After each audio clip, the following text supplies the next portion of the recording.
Good morning, ladies and gentlemen. Good evening, good afternoon. Welcome to the World of Racing live stream. Very special event tonight. We are here for the 2.4 hours endurance race of the Nürburgring Nordschleife. My name is David Christie. It's a very warm pleasure to be here with you tonight, along with the man, the myth, the legends, Mr. Sagar Bakshi over there, providing all of the wonderful production or pressing all the buttons basically, because quite frankly I can't be trusted with any of that sort of stuff. Cigar, it's great to be here with you. It's been ages since we've worked together, my friend. How have you been?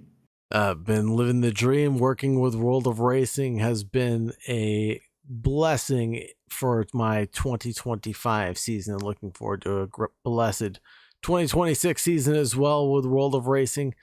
Hopefully that thing works out with them.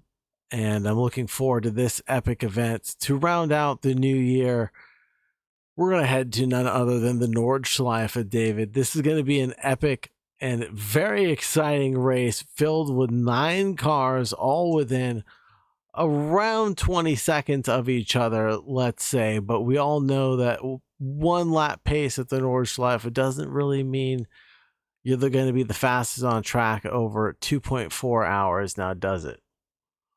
No, exactly. And the circuit itself is an absolute beast. They don't call it the Green Hell for nothing.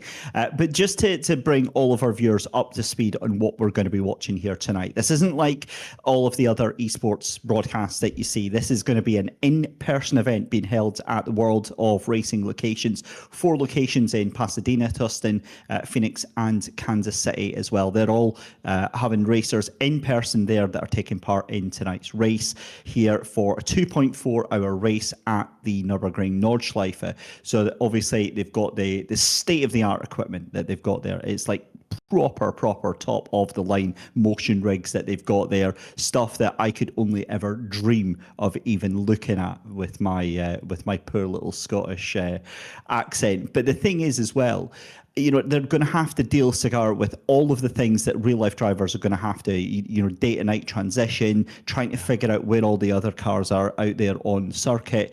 It's going to be a real challenge for these drivers here tonight. It really will be. 24 hours will be the light cycle accelerated through this 2.4 hour endurance race. Obviously, the drivers can sign up in single or in duo fashion, but that's all the help that they'll be able to get. So good to see some familiar faces back on track, like the OGs, who haven't seemed to have missed a single endurance event up until, I believe it was Bahrain recently. Took their win and ran with it, and then didn't show up again for the next one at Road Atlanta, if I'm not mistaken. So glad to see the OGs are back in action. We're seeing some drivers take to the grid right now, so just waiting for the safety car presumably, and we'll get the drivers sorted out and ready to take the green light here. David Christie, any concerns or any glaring comments about running a 2.4 hour endurance event at the one of the hardest endurance events in the world, probably? You see, you say that, but oh man, I just love the Nordschleife. It's one of those circuits that I can genuinely drive in my sleep. I know every single corner of that place inside out, and it's just, for me, it's an absolute driver's treat of a track. It's got everything you want. Tight, twisty sections coming up to the Caracola carousel. You know, some beautiful long straights. The Dottinger Straight, you've got the run down into the Foxhole, Schwedenkreuz, the run through there. You know, it is just an amazing circuit. The problem here, Cigar, is that the drivers have to have the concentration on every single step of the way. There's no switching off, and that's difficult enough to do at home when you're in your comfortable sim rig, that you're happy and you're there. These motion rigs are going to add a whole new level to these endurance races as well, because you know, you're focusing, you're really putting all of your energy into concentrating on what's going on out there on circuit, and you're being thrown about as well.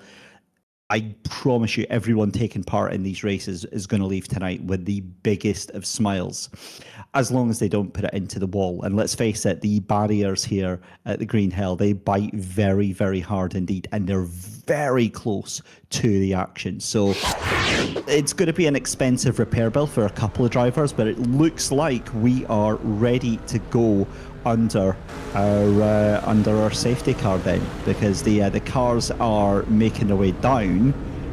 Well, I'm presuming it's the same. In fact, no, we're straight into the race there, Cigar. I was expecting to be a nice thing here, but yeah, there we go. No airs and graces on this one. We are absolutely off to the races then, as the light suddenly bumps into play there, and the daytime kicks off here. So 2 hours 25 minutes of a 2-hour race, or have they been told that they need to slow things down here? I think that they have been reminded that they're not actually off their Cigar. I think that they've been reminded that they're not actually off there. Checking in with race control very quickly to validate that.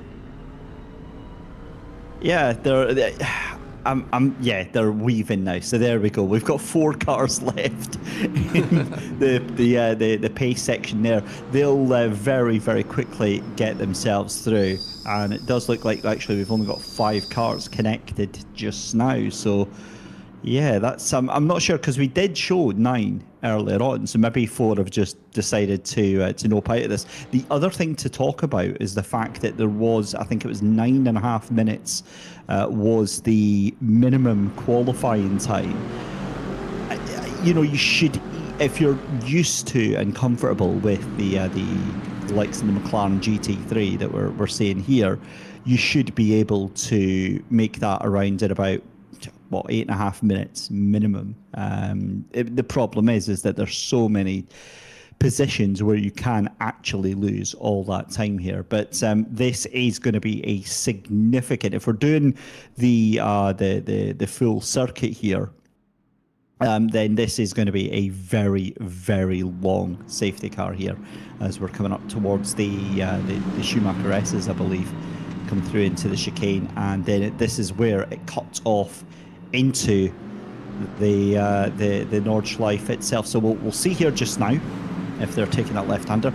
Well, there we go. This is indeed going to be a very, very long safety lap, but it gives them a good sighter of what's to come here.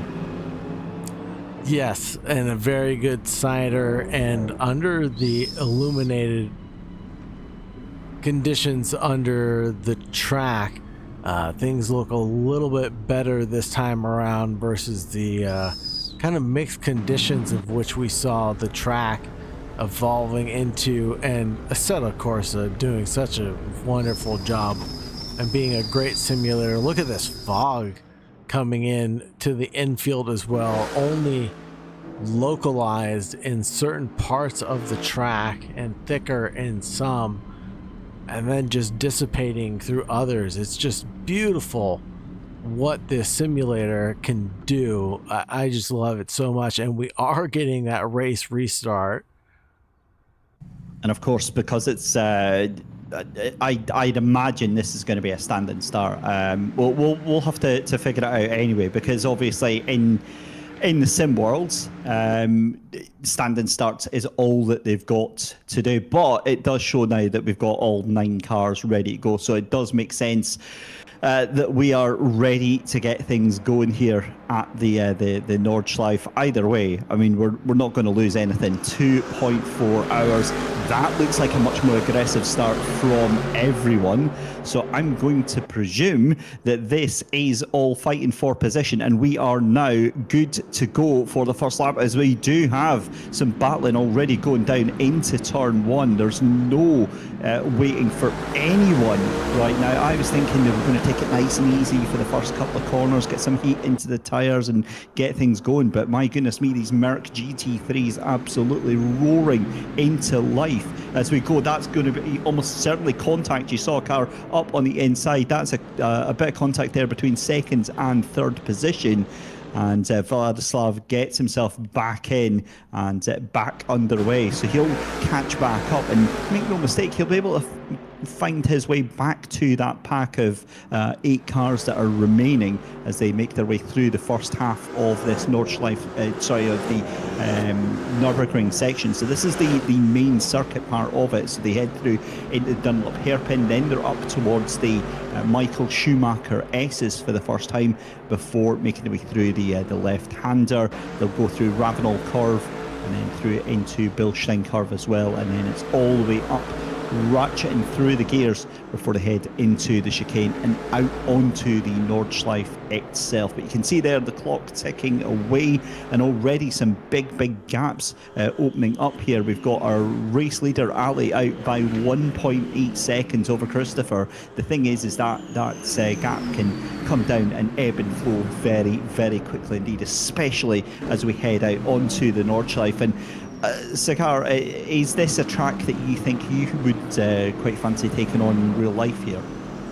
In real life, God no. With the amount of fines that I would accrue in a short amount of time for assaulting the barriers, I would be pulled over on the side saying, "Officer, sir, I swear, it came right for me." There's no other way I could try to get myself out of the situation. But no, I would find myself pushing way too hard on a mountain road like this. I'd find myself very easily getting into trouble in a rented car. I would have to find myself staying away. Unfortunately, David Christie, this might be my one. Right, it's fine. I'll do the driving. You can be my passenger in this one as they come flying over the hill. That's one bit that I absolutely love as they make their way through Flugplatz. And then, oh my goodness me, Freddie with a monstrous moment there, clipping the curb on the left-hand side, and that Merc GT3 just getting absolutely unsettled as we make our way down towards Arenberg. That's very quick right-hander, and then it's the run down towards the foxhole. Very easy to get that car all sorts of sideways, but managed to keep hold of it as we've got a brilliant battle going on for 5th and 6th position. You've got Freddie and the OGs, and as you were rightly pointing out there, Cigar, it's an endurance event, but you can sign up for it as a solo driver or you can race in a team, and I think it looks like we might only have the one team in here. Certainly I'm seeing the individual names here, so I would presume the OGs might be the only driver swap that we've actually got going on here. They might be, yeah. It's good and glad to see them back. The OGs have been a staple of World of Racing's endurance racing category for pretty much the inception of it, so very grateful for them to be back in the running of things. And the OGs on the attack right now, chasing behind Freddie currently. Battle for 5th and 6th currently underway. Get through some of the faster parts of the racetrack here. Unbelievable skill and determination these drivers must have to be able to combat the mountain. I was never a driver to get past driving 80% without crashing into a wall, David, so a little bit more difficult for a guy like me to claim to fall in love with the mountain when I could never quite push it 110%. It's a very difficult track to master, so you're definitely not alone with that. That section they've just gone through, that the OGs just went through there, ex-Mueller, that's the bit that always caught me out, that sort of very tight left-hander there. Very easy to miss your braking point and just go straight off, because like a lot of the corners here, it's cambered. But this is a beautiful part of the track here. This is the run through Kesselchen and up to Klostertal. Again, you're just full on the accelerator. Do not even think about lifting here, but they go side by side, and that is a ballsy move from the OGs. I think they've just made that stick there. They have. Freddie has to give up the position here as they go through the left-hander. This is going to be on the run up then through Klostertal towards Caracola Carousel, and this is one of the most famous parts of the circuit here. We'll stay on board with Freddie here. Brake turn the car into the right, and then it's a run up the hill. And then on the left-hand side here, you're going to see this absolutely iconic banked curve here using the old tarmac. Get the car in nice and low, just be nice and patient, let the car do the work, exit it and get straight on the accelerator, and you can see already how much of a gap the OGs open up, having got past Freddie through there. The problem for Freddie is you have to be so careful with these curbs that you use. It can be so dangerous for this Mercedes GT3 that we're seeing taking part. You can jump over it, but the problem is it's completely unpredictable, and you have to know which curbs you can take and which curbs you can't. If in doubt, just avoid them all. You can take a little bit of the curb there on the right-hand side there as they fly down through Wipperman, and then through, sorry, that was a Hoacht actually, and then through towards Wipperman. But then as you come through towards Eschbach, and then up the hill again before we're making our final run through towards the Dottinghohe, that is a monstrous accident for Freddie. I'm trying to stay calm, I'm trying to stay collected here, but again, ladies and gentlemen, this is one of the benefits of going to an amazing place like World of Racing, because this is a public road in real life, and you've got a very expensive repair bill after an incident like that. Thankfully, you can just sort of get going again and get a little glass of juice, calm your nerves after having a huge moment like that in the simulators. Yeah, again, one of the hard-pressed reasons you won't find me behind the wheel of a GT3 car, or at least something that's equally fast enough to do something dangerous enough like Vladislav, who was within about 0.6 of a second behind Spencer, but found himself off into the runoff road. It's fine. Don't worry about it. I believe that's what the kids call the esports line. That's, you know, it must fine. be because he's back within a quarter of a second of Spencer out in front currently. The number 23 leads the 95, but for how long that might last is unsure, because those esport lines seem to be adding up to be something. And there goes Vladislav through on Spencer side by side down the Dottinghohe straight, and it looks like Vladislav will have that overspeed as he tries to recover and move over to the inside line, get that thing covered off. But Spencer back with the overspeed down the long lengthy straightaway we go. Vladislav slots in single file line behind Spencer here. Half second being the gap between these two cars. Oh, but Spencer just went way too wide, way too deep into that final corner, into the Jaguar curve there, and yeah, that's not really going to work out, unfortunately, as they make their way. Still, though, Vladislav not fully able to make that happen, and I think Spencer's just going to slot it down on the inside. In fact, actually, Spencer decides to just wave the flag and let Vladislav go through, as Christopher takes second place over Michael. So what has happened to third position there, because that was quite a lengthy gap between the two of them. So Christopher up into P2 there. Honestly, this is what I love about this circuit here, is you can look at the timing screens here, Cigar, and see, oh, he's got a 15-second gap, and think, oh, well, you know, we don't need to worry about that. Then 3 corners later, that's non-existent, because of, you know, you have a moment and you lose all that momentum. It truly is one of the beautiful things about the Nordschleife circuit, is that there's so much rhythm and flow behind it that you need to be a master at the entire thing to just be a ringmaster in even a certain sector or an individualized run of the Nordschleife Nürburgring. It's just such a challenge. Wowza, as Christopher's off right behind the running of Ali, or was that Michael? I think that was Michael. He is. Yeah. I think the polite term for that is launched to the moon. Can you imagine being an emotion rig for for experiencing that one. He's back on the track and now under real pressure from Clayt just behind him in that number 23 Mercedes AMG GT3. Of course, all of the drivers here racing in the brand new Mercedes AMG GT3 Evo.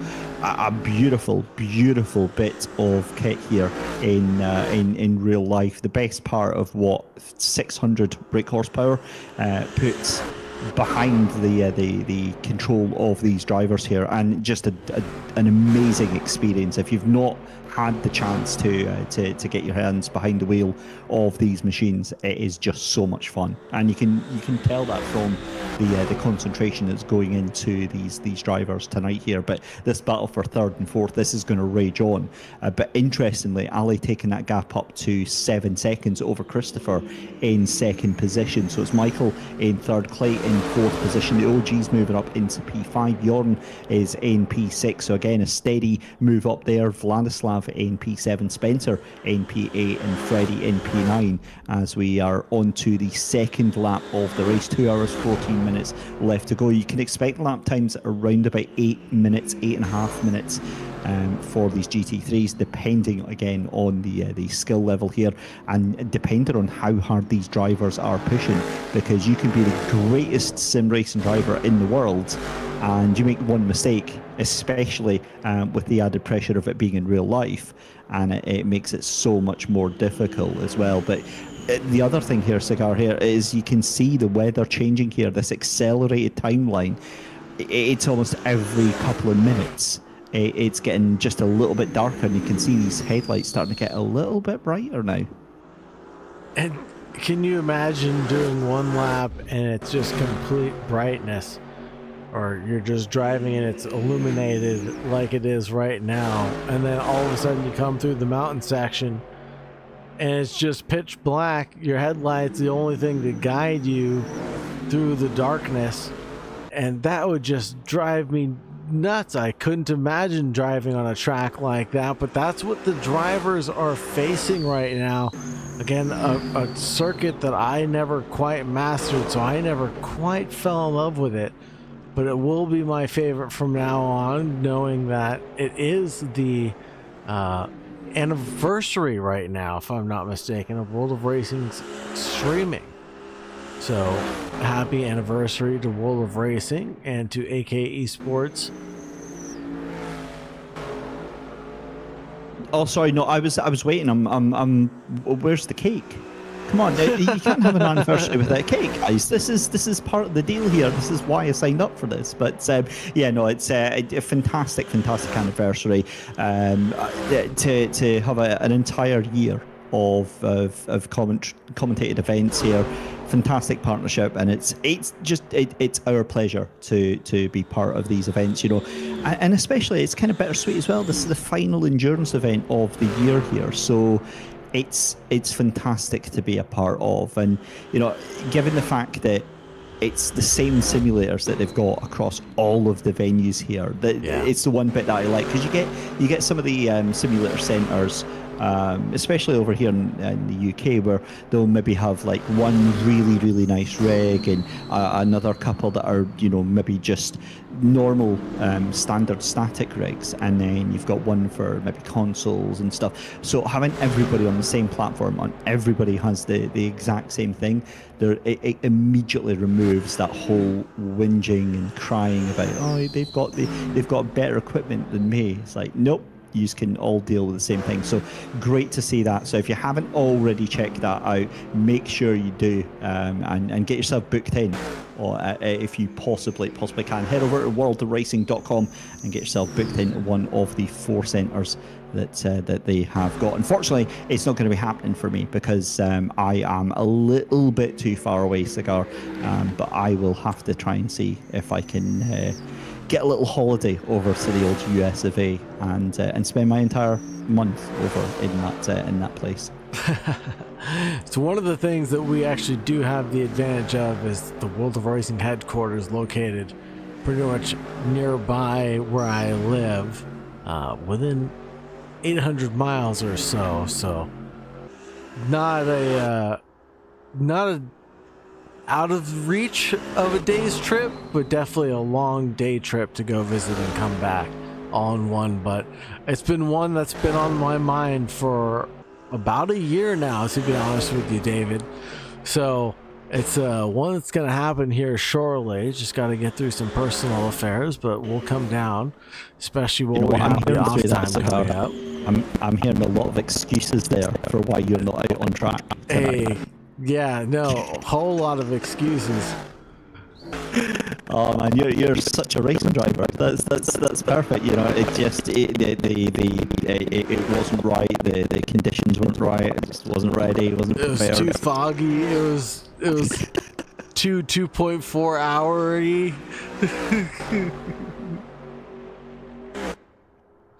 Oh my goodness me! Right, I'm so glad I've got a coffee for this one, because it is quite late for where I am in the world. But my goodness me, I will move heaven and earth to be part of any broadcast that has the Nordschleife going on it. That is how much I love this circuit, because for exactly what we're waiting to see here, the battle for P6 Jorn coming under real pressure right now from Vladislav.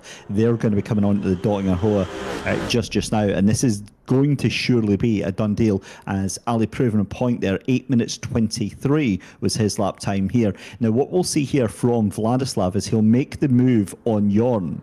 He will have the extra speed from that slipstream, but the problem is that Jorn can then just dip in and get the same slipstream and quite likely make that move stick back before they get onto that start-finish straight here. So there's going to be a lot of gamesmanship if we start seeing these battles towards the ends of the race here. But again, late on the brakes there, get the car stopped in time, through the right, through the left, and do it all over again as we start lap number 3 here at the Nürburgring Nordschleife. 2 hours, 8 minutes left to go, and this is now, I think, Cigar, where the real concentration kicks in. This is where the real muscle memory kicks in, because they just have to concentrate. They just have to get on with it, and they just have to enjoy what they're doing here. 100%. I mean, David, if you're not enjoying what you're doing, I always recommend go find something else to do with your time. If you don't love what you're doing, especially when it comes down to what you do for work, if you don't love what you're doing, there's so many other things that you can be doing to invest your time, to find something that you truly love to do, to enjoy what you reap to sow. And sim racing is one of those hobbies for sure that always brings back joy in my mind. I just recently was thinking about hopping into my sim rig again and just toting about just anywhere to be able to do anything against some AI, and I thought about how much fun that would bring me and joy, and it just didn't. More excuses, David, more excuses. But seeing events like this with World of Racing makes me want to get out of my house, go down to World of Racing and battle with some of these guys for 2.4 hours and see if I have what it takes to beat the ringmaster at the end of the night. And there goes Vladislav. No, that's Jorn, excuse me. Right as you said about being the ringmaster, and Jorn just completely sends it round on that left-hander there. So on the right-hander, actually, that was through the Schumacher S's. Very, very easy to do, and he will get recovered. He will get going again there, but it's just a perfect example of what happens when you overdrive these Mercedes AMG GT3 Evos. They are very, very tail happy. And the other thing that we've not spoken about here yet, Cigar, is the fact that they're all on the same setup. They're all on the same fixed setup in terms of the car, in how the car balance is handled, in terms of the suspension, everything like that. So they have to work with what they are given. Maybe some drivers might prefer having a little bit softer front suspension. Some of them might like a little bit more angle on the camber or the rear tires or whatever. They don't get that luxury. They all have to race with what they've been given here, and this is what I love about endurance racing, especially fixed setup endurance racing. It's all about the driver. It's all about how they handle this car. But we start to see dusk start to pick up here at the Nordschleife. The darkness rolls in. The fog is most definitely still there. This, for me, is when the Nordschleife becomes spooky. It's a difficult enough place to drive in the daytime, but when the nighttime kicks in and there's a lack of trackside lighting, and you suddenly have to go much more on remembering your brake markers. Where the hell is that now? Because there's nowhere to see it, and it's so easy to miss it and just go straight off into the wall here. Thankfully, we're not seeing too much of that so far. Well, there we go. Vladislav proving exactly my point there, dropping down from 5th position. We saw, he was able to make that happen there, but yeah, my goodness me. In fact, that wasn't actually Vladislav, was it? That was the OGs that had that spin there and straight into the wall. Yes, that was the OGs that had that slight little spin of things. Vladislav, the driver that was able to improve their positions and get by the OGs as a result of things. And now running in 5th place is Vladislav. The OGs fell back into 6th place in between Jorn and Vladislav now. Clay T in 4th position, Michael in 3rd, Christopher in 2nd, Ali in 1st. 13.7 seconds up the road right now, and climbing at a rate faster than not. Closest battles on the racetrack, we're looking at them currently. The OGs and Vladislav being 3.2 seconds apart from each other, but we'll obviously keep an eye on the live timing hour and see which drivers out there actually improving their personal best lap after lap, and who's meant to catch whom.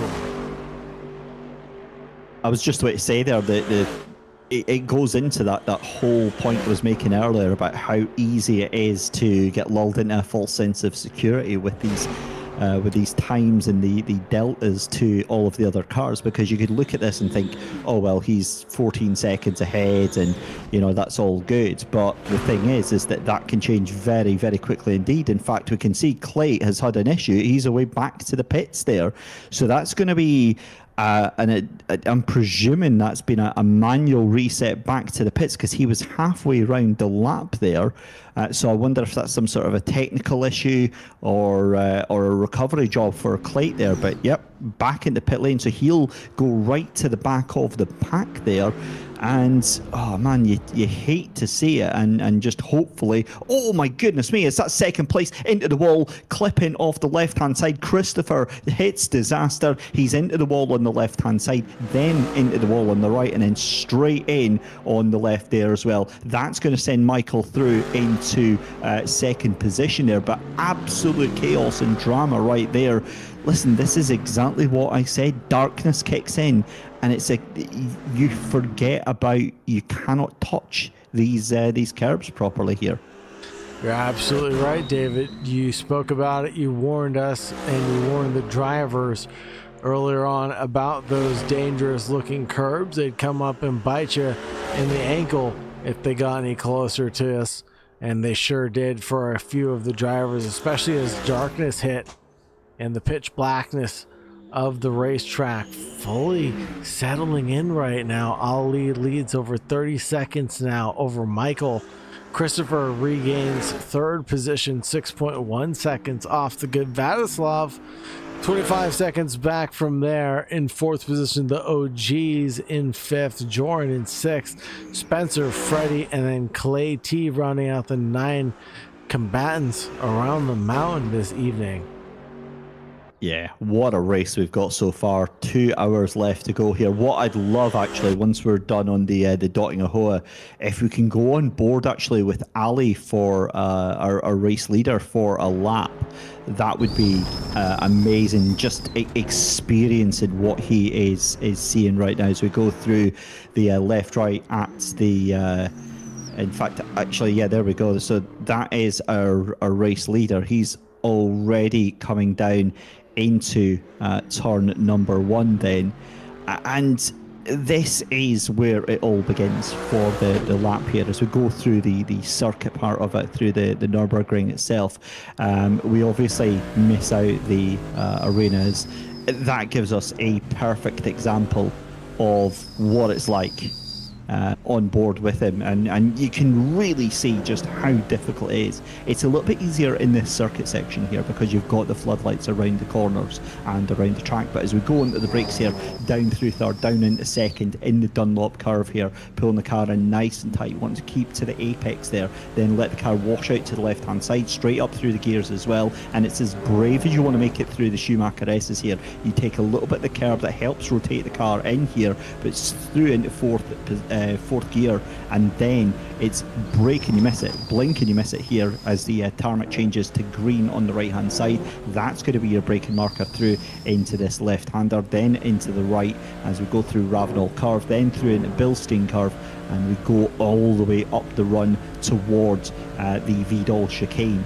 Now, the Vidal chicane, again, is one of those things that you really, really need to have your wits about. You're braking at that 100-metre board there, through the left, through the right. You have to avoid those curbs on the left and right-hand side there. They will send your car off into the moon, and this is where the fun really begins. But you can see Ali here just absolutely sending this car every single part of the circuit here. No hesitation, no doubt whatsoever for him. He has full faith in this car right now, so you can tell already this isn't his first time at the rodeo. But we make our way through onto the Nordschleife as well, through the right hander here. You can take a little bit of the curb there and let the car wash out, and again you have to be straight onto the brakes for this left hander here because it's so easy to let the car wash out, go into the barrier, or even worse, put a couple of wheels onto the grass and it over rotates, sends the car spinning out to the left hand side, through the right, through the left, and this is now the wonderful run up through towards Fligplatz. This is where the car literally lifts up off its feet, it jumps up off the ground. It's a double right hander here, completely blind apex, send the car through, and he didn't even lift. Ali absolutely committed here as he sends it through the left hand side. Again, foot flat on the floor as we go through towards Arenberg and through Schwedenkreuz first.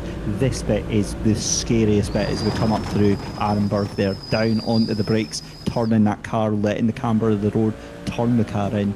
There is the foxhole, and we keep going down. But again here, it's just a beautiful, beautiful circuit.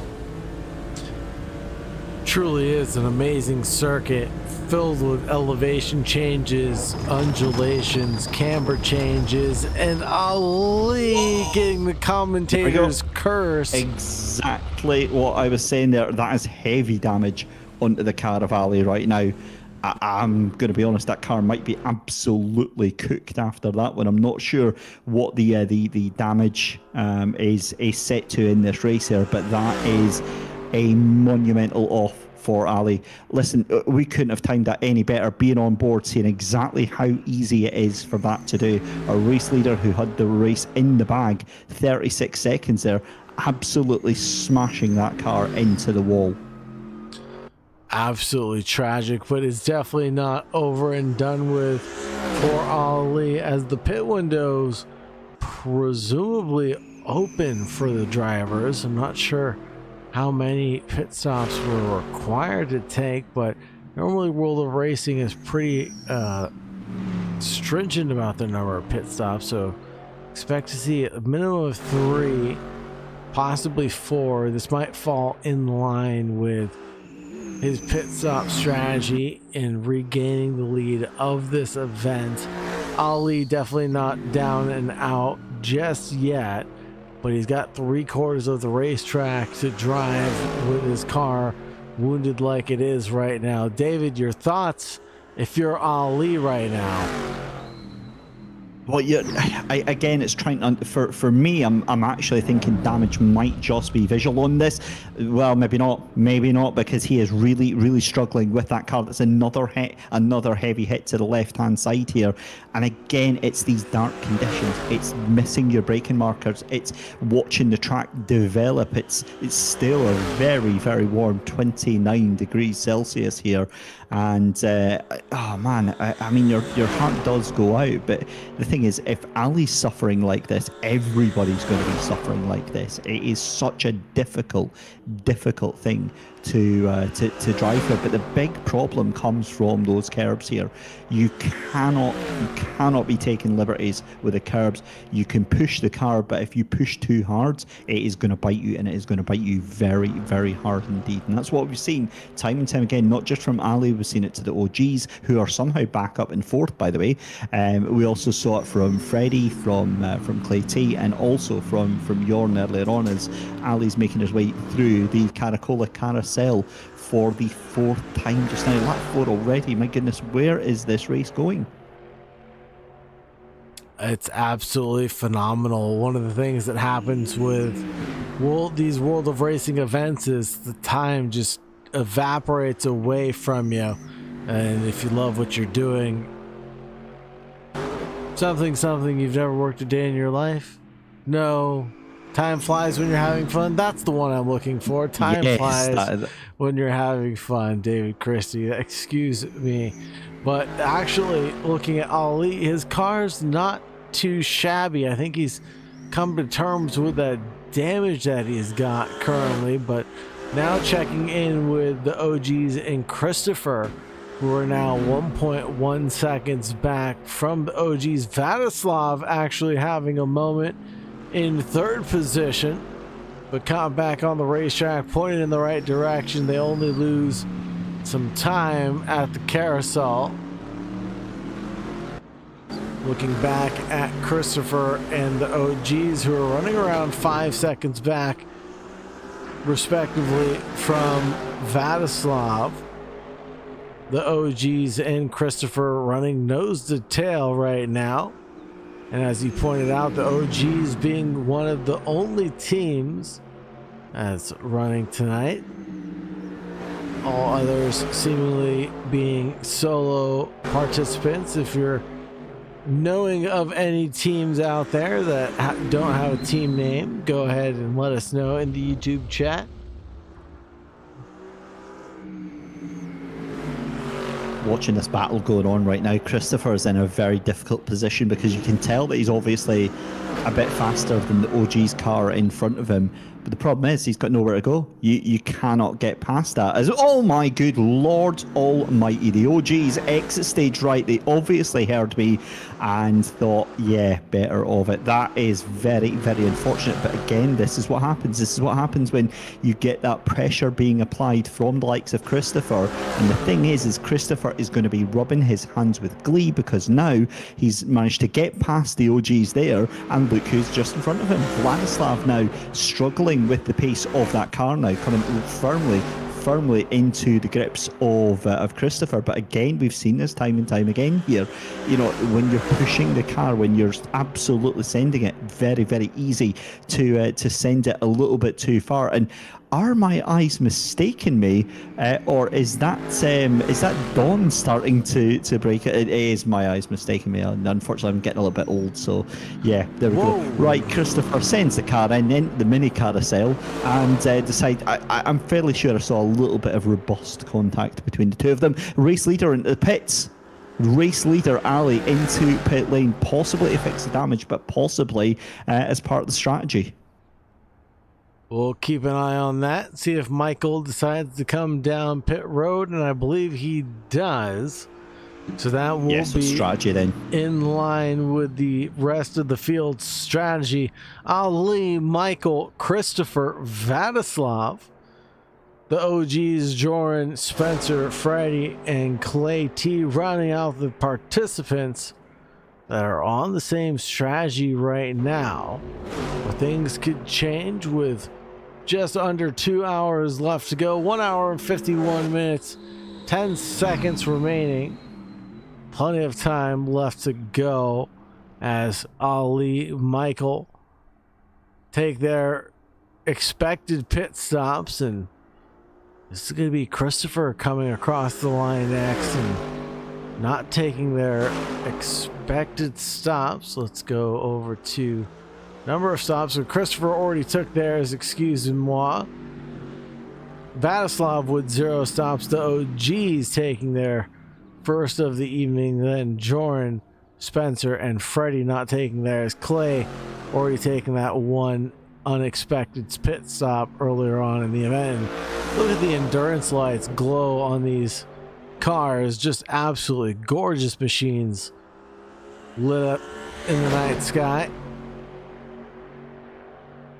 It really is just a sight to behold, you know, in real life as well. You watch the brake calipers glowing almost on fire in the dark as well. And the other bit that I absolutely adore is the Lumarank system. So that's the coloured number that you get on the top left of the car. But also with the GT3s lately, now they're starting to have coloured LEDs across the car as well, just to differentiate them and give them a little bit of sight on them as well. So you can see there, though, Ali's still in the lead. Now that gap has come down considerably during the pit stops there. That was 31 seconds, remember. Michael taking about 6 seconds off in the pit stops there. So I wonder if there's maybe a little bit of damage repair that's been done for Ali, and that's what's possibly caused that extra time, as we see Clay absolutely sending it into the Nordschleife here. I have a very bad feeling about the aggression that he's shown right now, but nothing to lose at this point. You're towards the back of the field. You're just doing your own thing, and you're still not out of it yet. There's still an hour and 50 minutes, excuse me, still to go in this race. Anything is possible, and you could literally make up a lot of time through the course of this next stint here. Absolutely. Look at Vladislav, only 5 seconds off the good of a podium battle. Christopher only 9 seconds back from Michael's battle with P2, and Michael 24 seconds back from Ali, but was one person who was closer than, I believe that was Christopher, until that mistake happened to him. And he resulted in driving off in the infield, losing out on P2. But now it's all up to Ali to control the field as he does make that expected pit stop or early stop, however you want to put it. Enough of a stop to where he still maintains the lead of the race, 25 seconds in advancement of the rest of the field. Last lap around, looks like he drove was an 8:33.213. His best lap being an 8:31. Last lap around for Christopher being a 9:07. Vladislav 8:47.3. The OGs 8:48, 8:57 for Spencer. Freddie with an 8:51. Joran 8:46, 15:14 for Clay T, and their best lap being an 8:35, so expect that time to obviously drop.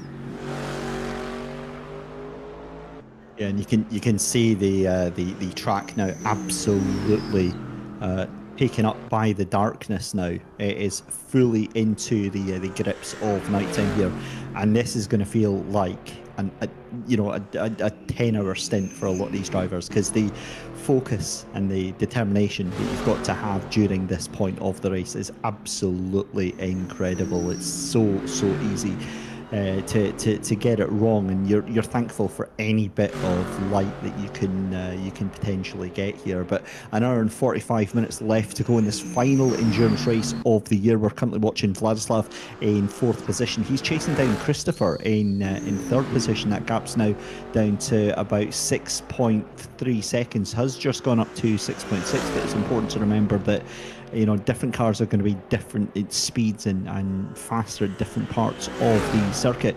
Another important thing that I just clarified with our race control as well, Cigar, is that damage isn't just visual. So damage does affect the cars on this race. That is going to be very costly, and I guarantee several cars are going to be affected that before this race is done. They are going to have to come in and get cars repaired, because we've seen how these unforced errors can catch drivers out very, very quickly with no warning whatsoever. And what's your strategy if you are driving the Nordschleife? What percentage are you dialing yourself back to, especially under the night conditions where it's difficult for you to see your brake markers or use reference points that you'd otherwise have during the daylit conditions? 75%, 60%? It's a difficult one, because the other thing you've got to watch out for there, Cigar, is that if you dial it back too much, I'm one of these drivers that if I'm not pushing, I can zone out, or I'm at risk of zoning out, and that's when the bad things can start to happen. Conversely, if you're throwing it about and absolutely sending it, I mean, we've seen it in real life a couple of years ago, with traffic being a factor, and the poor old beloved Dacia Logan getting absolutely sent like a pool ball into the corner pocket by I believe it was a Porsche. And it's exactly that sort of situation that can happen so very, very quickly. So for me, I'm sending it about 85-90% of my maximum attack, if that makes sense. Yeah. I mean, to a certain extent, yes, you know that you're struggling with the braking markers, but the thing is, by this point, the drivers now should be in a rhythm. They should feel, and that's the wonderful thing about this circuit here, is that it's one of those that you can almost feel your way around. You know that if, say, for instance, coming into some difficult parts of the circuit, I'm just trying to think of like Exmula and say through Bergwerk, those are difficult places. So there's nothing saying that you can't just brake like 25 meters, 50 meters earlier than you normally would. Just give it a little bit of extra space there. The big problem is with these drivers when they're pushing is, like I said, is taking too much speed into these curbs here, and the car's reacting in unpredictable ways. But we're seeing with the likes of Ladislav here, looks focused, looks very, very controlled going through the mini carousel, just a couple of corners away from that long dotting straight. This is you want it to be boring, you want it to be unremarkable in terms of your stint times, and just get on with it, just enjoy the experience, but you're very likely not going to remember too much of it when you're in that zone. Yeah, and you want it to look unremarkable as well when you're executing that lap. It really should look as if you're floating over the racetrack, just walking through it casually. Otherwise, you're doing it wrong when you're checking up on your brakes every couple of corners, when you're really not in that rhythm or that flow that we're talking about. That's when you're going to catch yourself in a lot of trouble, finding yourself off the racing line into the S's and into a barrier very quickly, but none of the drivers doing that on this occasion. Lap 5 officially under our belts now as the leader goes through the GP section of the infield. This will be Vladislav now taking their very first pit stop of the race. Is that his first? I think this is his second. Yeah, because I think it's because of the damage that he sustains. Now, I don't know if I was seeing things, but when we're watching him on the Dottinger Straight there, no, that is, you're right, that's his first stop. But it did look like he was struggling to keep that car in a straight line there. So I wonder if there's some heavy damage that he sustained when he was making his way. But he's back out onto the track there.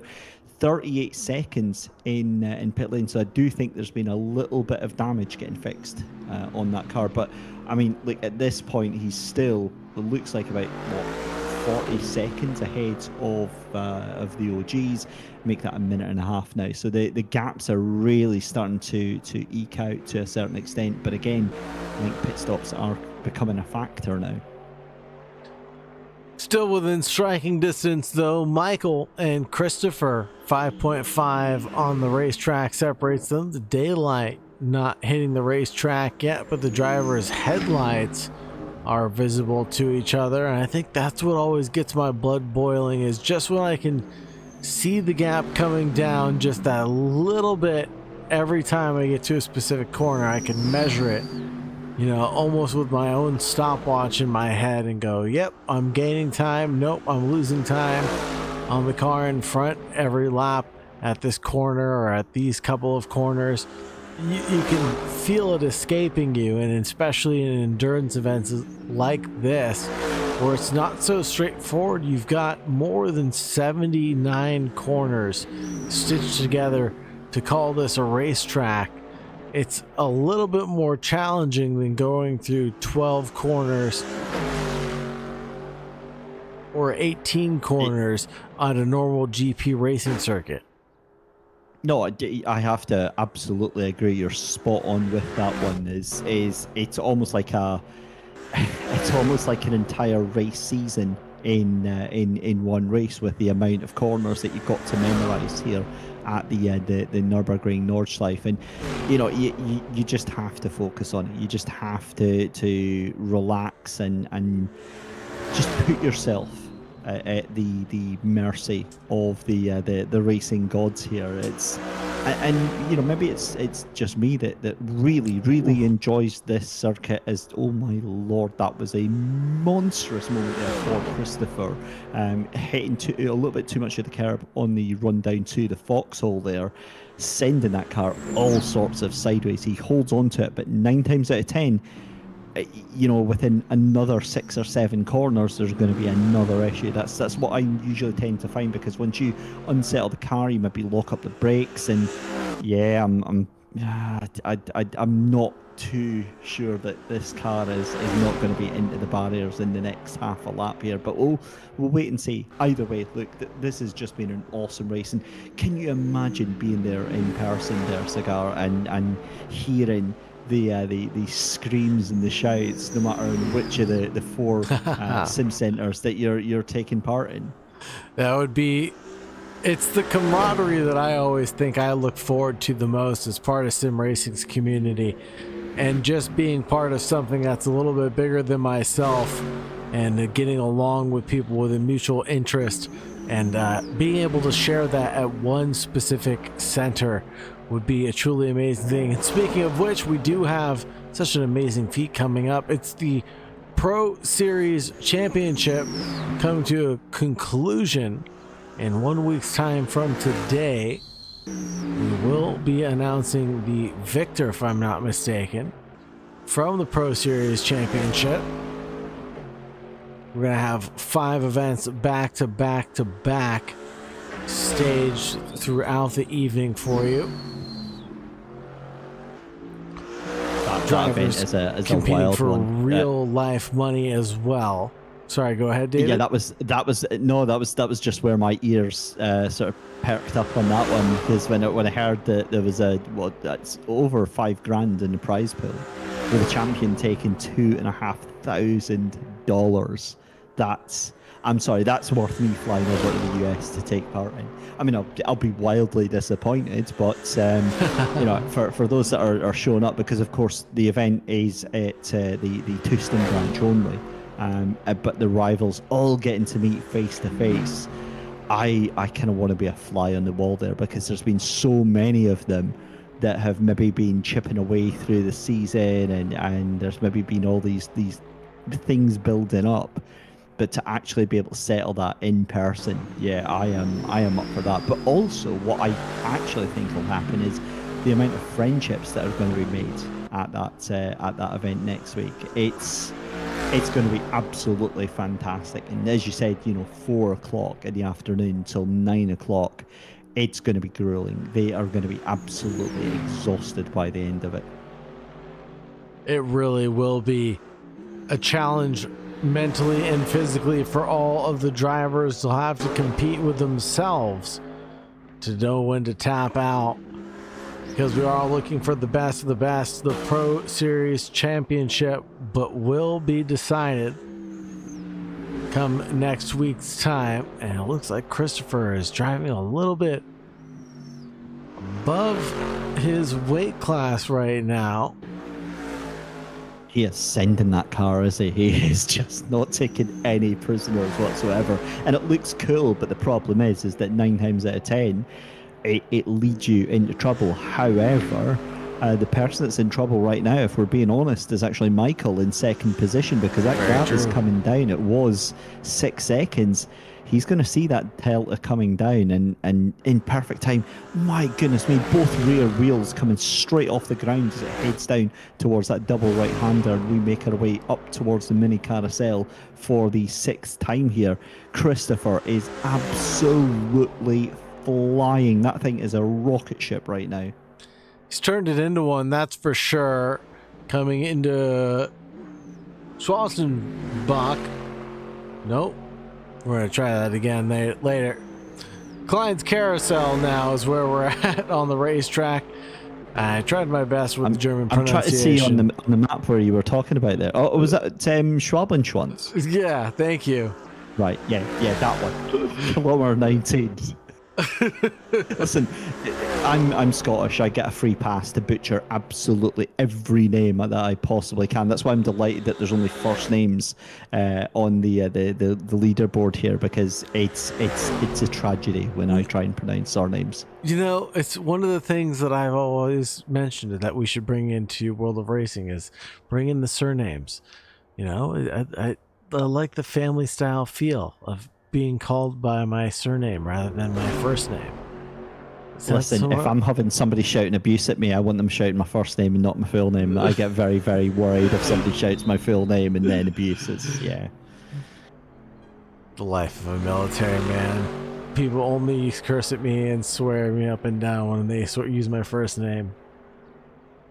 Yeah, that's I'll happily keep it that way.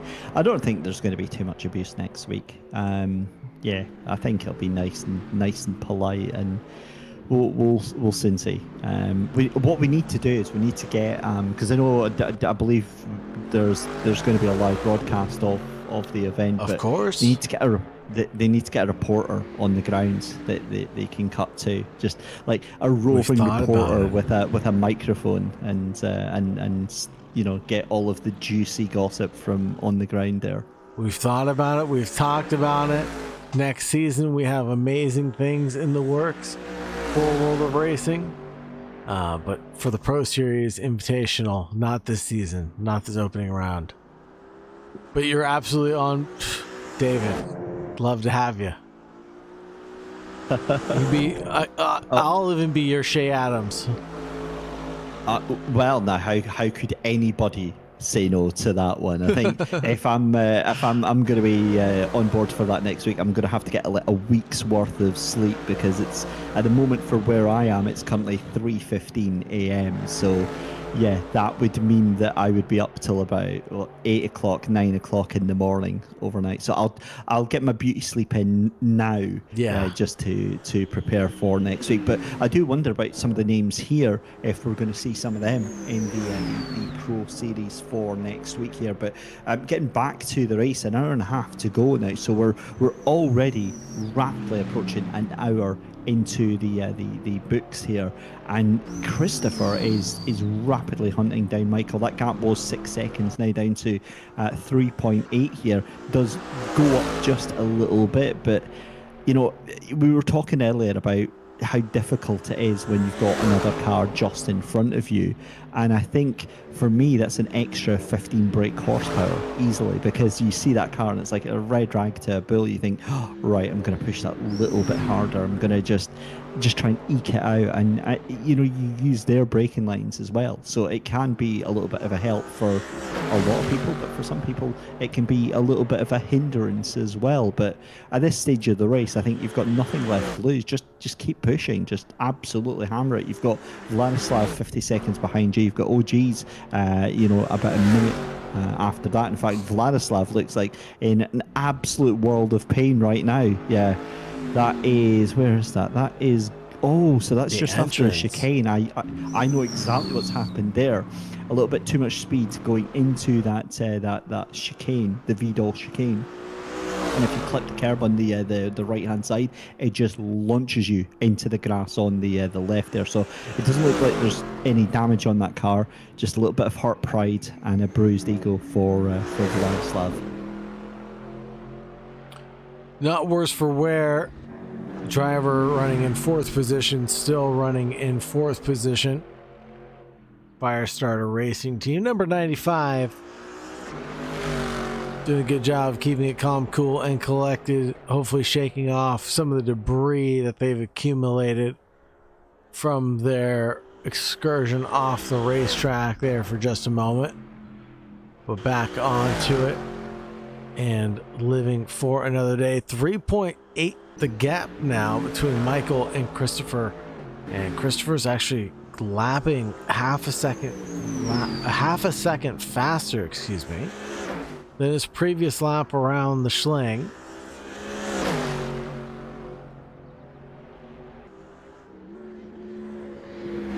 Difficult not to be in awe just of the sound of these brutal engines. They sound so damn good as they're making their way around here, and it's just such a fantastic treat to be able to immerse yourself in this. And again, we're talking about the motion simulators that they've got at World of Racing. It just absolutely amplifies it. So I'm someone that was into using VR, doing sim racing and enjoying enjoying the immersion that brings. But having experienced motion simulator and triple screens and all that sort of stuff as well, oh my god, any day of the week it works. You don't get the nausea, and you feel like a superstar, Cigar. You feel like an absolute rock star when you're throwing this thing about, and it's jiggling you about like it's some sort of fairground ride. It just feels fantastic. And it's always been one of my hard-pressed issues to think about is, upgrading my own rig, investing in a club like World of Racing. And I think it really comes down to, how much time am I able to spend at a World of Racing Center. With them expanding as frequently as they are, it's just a matter of time before one pops up in my hometown. And I find myself glued there more often than not, and exercising my right to one of their sim rigs eventually. It just seems like it has to be the right choice, especially if you want to get a high-end piece of equipment for a good entry-level price, and you want to get involved in good community racing as well. It's just something that hasn't been seen before or done before, as the OGs caught out now losing a position to Spencer, and the OGs taking a DNF from this event. Oh, that's heartbreaking. So the OGs have thrown in the towel at this stage in the race, and of course that's heartbreaking to see. So yeah, they'll drop down, and oh man, you hate to see it. Just finishing off your conversation about what you were saying there about the memberships for World of Racing as well. One thing that always it really brings home how much better it is in terms of the value that you get is that a normal track day at say any given circuit, and again I'm going off of UK prices and trying to convert it into US, but for a track day you're usually looking about maybe say $300-$500 just to take your car out there on the track. For that same price, you could get the racer membership at World of Racing, get any day access in all events. Then you get the training access as well. So you get everything that's in the rookie membership and the training membership. That gets you things like the Tuesday race nights, the endurance races, F1 nights, and the Pro Series as well. as long as you qualify for it. And then you get 25% off all your coaching sessions as well. And you get $10 off for friends when they come into the hourly races. So that's about $800 of value every single week that you get for, I think it's under $70 a week to take out that racer membership. And when you see the value of the equipment that you're getting access to, it's an absolute no-brainer, Cigar. It's, you know, you're already getting your credit card out. Yeah, it really is a no-brainer. Less alone that you have to take care of your own equipment. You have to install all the firmware yourself. You have to maintain all of the firmware. Imagine walking into a sim center with some Sigma Integrale DK6 motion sim platforms with some Cubic System QS V20s with Yaz. Christopher now comes down pit road. Just wanted to make sure I captured that. Wheelbases you're talking about all that nice equipment, though, Cigar, and you're talking to someone that's rocking a Thrustmaster T150. So I'll happily jump in their rig, and actually that would make it worthwhile, just heading across and taking part in that. That would be absolutely for it. The thing is, as well, is like the difference that makes as well is that with it all being the same stuff, is that you can go into a different rig in any of their locations, and everything works exactly the same. You know, you don't have to worry about tweaking things to your liking or anything like that. It's just, and this is what we're seeing here. The fact is that these drivers can just rock up and have fun and enjoy it with a state-of-the-art equipment, and it just works. You know, they can focus on enjoying things, as we see Christopher jumping out of pit lane and back to the race. So, yeah, look, we can wax lyrical, you know, all night long about how awesome the sim racing centres are at World of Racing.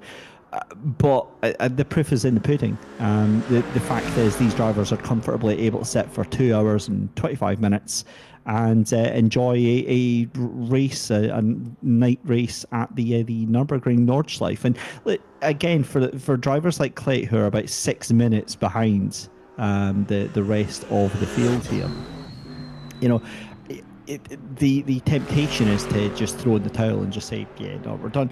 The simple fact is, Clay easily could still be on for a podium right now. That's how quickly things can change. It just changes in an absolute blink. As Freddie, oh my god, I promise you, I had nothing to do with that. I did not organise that. I did not have anything to do with that. I saw a couple of medical trucks around there. I think we're going to need it because that car is absolutely banjaxed into the barrier there. My goodness me, that must have been around about 120, 130 miles an hour straight into the barrier. Maybe that's like the 6th time you've done it tonight. Licked someone with the commentator's curse. I promise I did not organise it. It's you're the ones with the buttons, so I'm absolutely absolved of any blame in this whatsoever. I had been on Freddie for a good 30 seconds before, and nothing else had happened to him. And it just happened to be me saying that at that exact point. Yeah, I get you. But yeah, look, again, just proving exactly the point there, that it is so very, very difficult. I mean, he's pushing as hard as he possibly can, trying to catch up to Spencer and to Vladislav, and just, yeah, unfortunately, it makes it very, very difficult. And you've then got to try and survive the rest of the lap. That's the key thing here as well. So, you know, rocking with any significant damage that you've just sustained as a result of that accident here, it's a tough call for sure. But still wrapped in the claws of darkness there, as Clayt does get that position over the OGs, who we have unfortunately lost from this race. I'd be very interested to hear what happened with them, because you would have thought, being a team, that they would have had a slightly better chance at potentially surviving this, as Freddie is into pit lane. And that car, I'm not sure what polite words you could use about the state of that car right now. car is definitely not showroom ready. Seen some better days. It's ready to meet its Detroit maker. Any one of those? Yes, that would do it. Put Freddie's car into pit lane. All jokes aside, it takes something of a different caliber of a driver to compete at this type of level, to get behind the wheel of an endurance car and try to battle the mountain as much as these guys and gals are doing so. Only into the 7th lap of running, and a full hour has ticked away.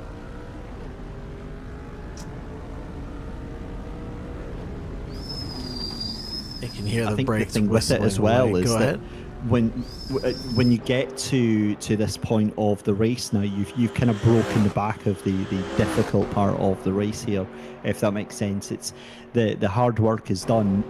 You're into a rhythm by this point as well, and then once that clock ticks down to 59 minutes, it's like a weight gets lifted off your shoulder, because you know it's the countdown now.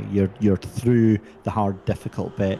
The light will start coming back in here, but this is what's interesting me here. This is not a fight for position between Michael. Michael's coming up onto a lapped car, I believe that is, that he's catching up to just now. So not for position, but again showing that it's very easy to cut straight onto the back of another car. In fact, he's already got past there. Was that Clayt? It is indeed from Rainbow Team. So Clayt moves out of the way to well, I'm saying that. Is it Clayt that's catching up to Michael? I wouldn't have thought so. I think Michael's caught up to Clayt and just got past. Either way, yeah, you've got to have eyes in the back of your head in this circuit, especially at this time of night here.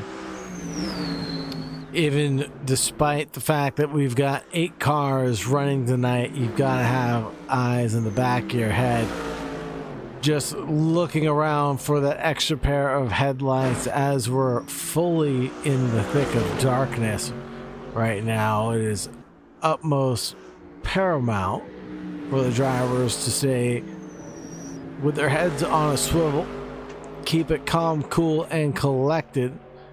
And remember to respect the curves around the Nordschleife. Those will be the keys to the success of those who get to drink champagne tonight, and those who drink champagne from the thrones of those who are given awards. I'm devastated that you just mentioned champagne there. I'm sitting here drinking my generic cola right now, and I feel left out here. I feel like we're being mistreated here in the virtual commentary box here. But I'm sure that'll happen, and that'll be shipped over to us very, very quickly indeed. To be fair, I think that would probably be a bad idea with how late it is for me over here. So I'll happily sit with a cup of coffee and a generic fizzy drink.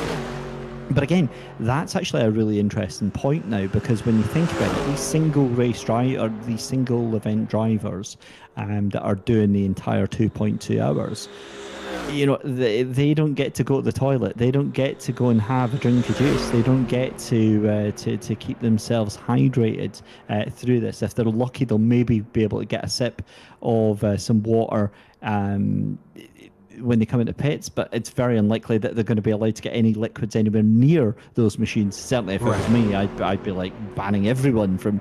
I know what the general public are like, but yeah. So again, you've got to have done all that stuff in advance, and in a real car, of course, you know, you've got that push button drink system. You've got the fact that you can kind of get a little bit of a breather when you do come into the pit lane for 35 seconds. But for these drivers, it's all go all of the time here as Clay comes across the line there to complete another lap and start lap 8 for himself. But he's 3 minutes off the back of Joran. Again, with a 10-minute lap there, having to move out of the way of Michael. we're now starting to rapidly count down the time here. I think we've got 2 laps now left to go before we cross over into that final hour marker. Well, when you put it like that, you're absolutely right. We are only 2 laps away before we enter that final hour marker, or that final hour segment of the broadcast. We've had some good battles up until this point, and I imagine more will ensue, especially as daylight breaks here in Germany for us. It's my...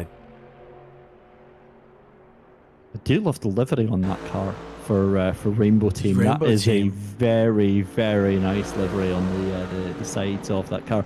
It's another wonderful thing of the motorsport world, is the wide variety of colours that you do see adorned on these racing machines, and they just add an extra element of personalisation to these events as well, and customization. It's fantastic stuff to see here, and it really does bring a very personalized element to the championship and to these races.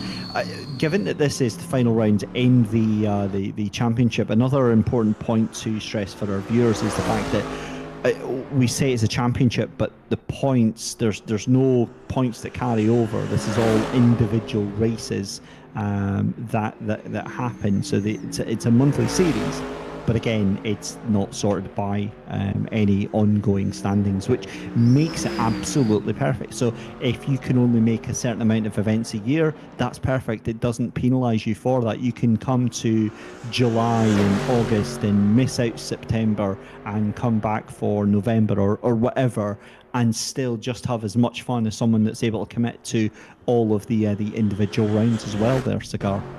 Very true. Very true. It's one of the packages that I'm looking into. No, I'm just kidding. Wouldn't it be though? Especially because of the distance and proximity I am. But hopefully, moving a lot closer to a new World of Racing center than the ones that are located here in California. We'll get more into that later, David. But for right now, it's Ali leading on the 8th lap with a gap of 47 seconds. And then Christopher in 3rd, Vladislav in 4th, Spencer in 5th, Freddie in 6th, Joran in 7th, Clay T in 8th. The OGs, unfortunately, taking a DNF, or do not finish, for this event. And like you said, having the 2 drivers, would have expected them to stay in as combatants, but unfortunately unable to do so. So what I've just noticed is that I've completely ignored YouTube chat, so apologies. Hello everyone, welcome. C Trader is asking, is there any way that we can go on board with Michael? He, to be fair, right, he's asked so politely. I think we're going to have to indulge him. The Unhady Civic saying, sad to have missed out on this race. One of my favourite tracks. Absolutely. So what we'll do actually for this C Trader is we'll step away, both myself and Cigar, we'll step away from the mic for just a couple of minutes and let you enjoy the onboard sounds of this beautiful Merc AMG GT3 Evo.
Welcome back, everyone, then to the final event of 2025 for the Endurance Series here at World of Racing. This is the 2.4 hours of Nürburgring Nordschleife here, and simulating the real life 24 hours at our 4 locations across the country. It's currently Ali in the lead by a commanding 46-second lead. We have had one team retiring from the race, but it is David Christie here with Sagar Bakshi on the commentary. Sagar doing a wonderful dual role tonight of bringing you all the wonderful pictures and sound as well. So a huge thank you, Sagar, for that one. I've tried doing that before and my brain melted after about 2 laps, unfortunately, but we're seeing our race leader here, and we have been absolutely treated to some incredible action, and right on cue, straight into pit lane.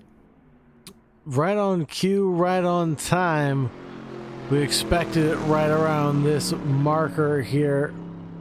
Ali able to perform right around 4 laps, if I'm not mistaken, before having to come down pit road due to that earlier accident.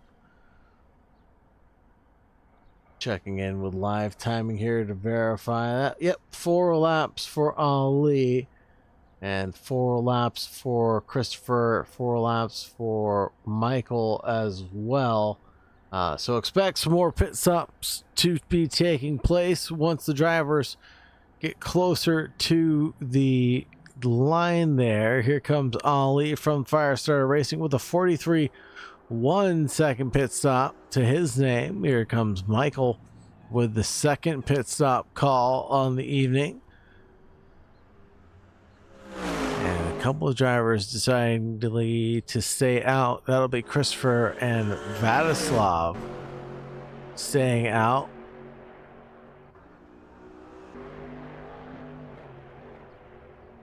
Oh, that was a tail end of a wild moment there for Jorn in 7th position there again. Getting a little bit too eager on those curbs. It's potluck which ones you can take and which ones you can't. The flatter ones are absolutely fair game, but it's very easy to mistake some of the taller ones that will just rip the front axle off of your car and send you into the wall for a very, very bad time. But we're rapidly knocking down that clock now. 1 hour and 7 minutes left to go here. So we're into the real business ends of the race, as it were, here. And what we'll find as well is that the light is going to start to break through, and dawn is going to start rearing its head very, very quickly. And I think it'll be a very welcome return to daylight for a lot of these drivers as well. We've done 9 laps in the book here. We're on lap number 10 here just now, but Ali leading Michael by though at 41 seconds. Now, interestingly, Christopher now down to 7 seconds, but again, that's mainly because that third place car hasn't been in for the second pit stop, I believe, because they were about 48 seconds. So it's saying 2 stops here, but I think that they'd already done 1 stop earlier on. So I personally think they're out of sequence just now, but we'll confirm that very shortly, because as I said, about 2 minutes ago, they were 48 seconds behind second place. Interesting. Ghosts and gremlins in the timing tower. We'll get that sorted out for you folks, but right now it looks like the gap is down to 7.8 seconds, but we'll see it slinky away and back and forth between where it's supposed to be and where it settles in officially at the end of the day. We'll keep an eye on this one for everybody at home, whether you're watching live or in the future. Thank you very much for your patronage here at World of Racing. Make sure you like, subscribe, ring the bell, all that good stuff. Get notified of the next upcoming event at your latest World of Racing headquarters. You'll find yourself caught on camera.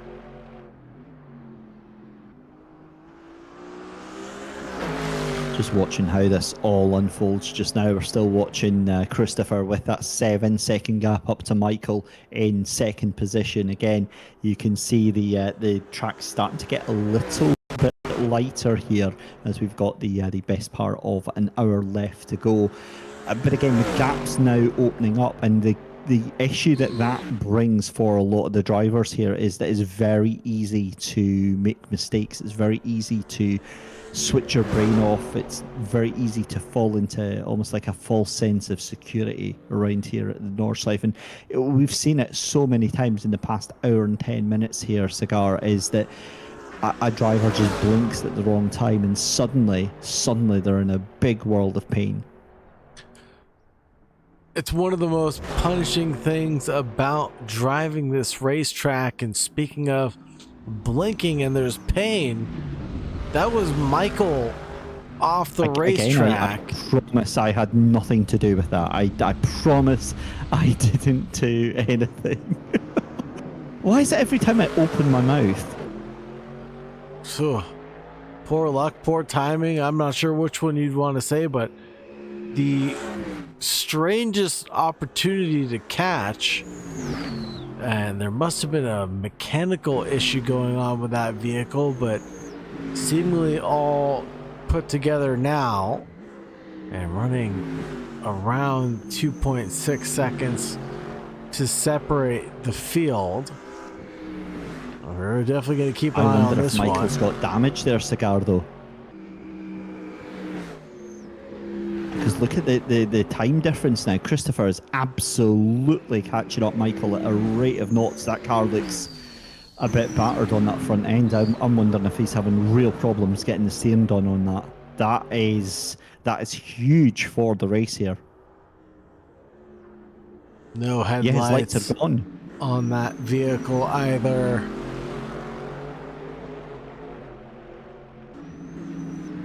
And that'll be done and dusted. Positions 4, 2, and 3 on the leaderboard become inverted.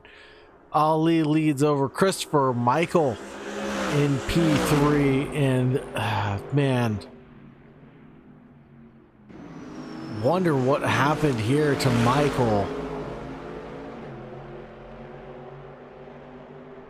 Yeah, that is a gut-wrenching moment. And again, it's what we're saying here is that it just strikes out of nowhere. You can be quite happy driving this circuit and just doing your own thing, and then suddenly you take a curb too high. And the problem for Michael now is when that car's so severely damaged, he's going to find it difficult to stay in control of that car. And quite often we see, several other incidents along the lap just trying to hold on to that, because make no mistake, right, he's going to be absolutely gutted about what's happened, but he sees Christopher just in front of him. That's going to be like a red rag to a bull. He's going to be overdriving that car and pushing as much as he can to try and hold on to the tail end of that car, when realistically what he needs to do is just nurse that car back to the pit lane. It's going to be another pit stop here for Michael to get that car repaired here, and it's going to send him a little bit further back. I think possibly maybe even in the clutches of Vladislav in 4th position. So Vladislav now might be looking to try and make some moves into getting a potential podium position here.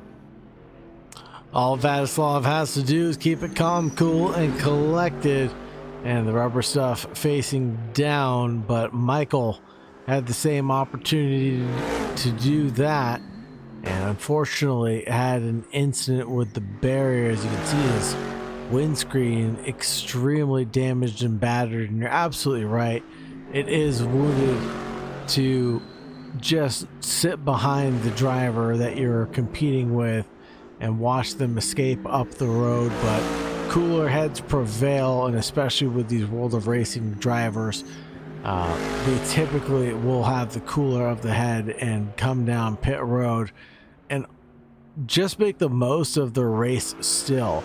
If Michael knows now that he's in a battle for 3rd place going the other way, I'm sure he's still happy and going to try to recover in the best possible way. But I think he'd rather do that than hit the Alt F4 button and teleport to the pits or lose an additional lap, anything of the sorts. These are combatants in the sense they want to make it to the checkered flag, and more likely than not, we've seen 90% of the participants of these endurance events make it to the checkered flag start to finish. 100%. And listen, I've taken it from someone that Alt F4s at the slightest drop of a hat. I will rage quit just for guilty fun. myself. Yeah, it's there is zero to be gained by quitting with just an hour to go. This is now everybody, and this is what I love about endurance events as well. And this is something that we haven't spoken about so far, is the camaraderie, the kind of shared spirit. Because at this point in the race, with everybody all split out, it now changes from, you know, this all-out dogfight for positions to, it's the final hour. Let's just get the cars over the line, and you find a lot of support coming in from the other drivers, and a lot of you feel this energy of everybody just almost willing everybody else on.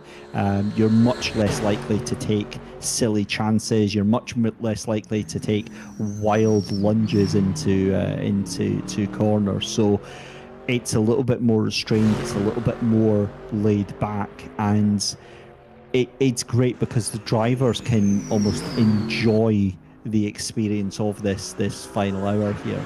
Now, I've said that, obviously that means one car is going to at least be upside down through the course of this next hour here. But now, interestingly, I was about to say Michael's not gone into the pits there, but he has gone into the pits. It just took a little bit longer than I thought it would do as well. So he'll get that damage repaired. He's still in a good position ahead of Vladislav. He should be out from about, I think he should be about 20 seconds ahead of Vladislav when he comes out, but we'll wait and see.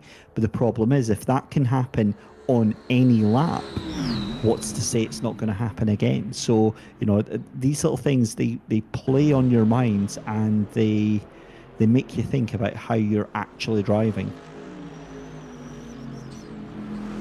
Whittle away at your thoughts. Definitely challenge them. Guaranteed.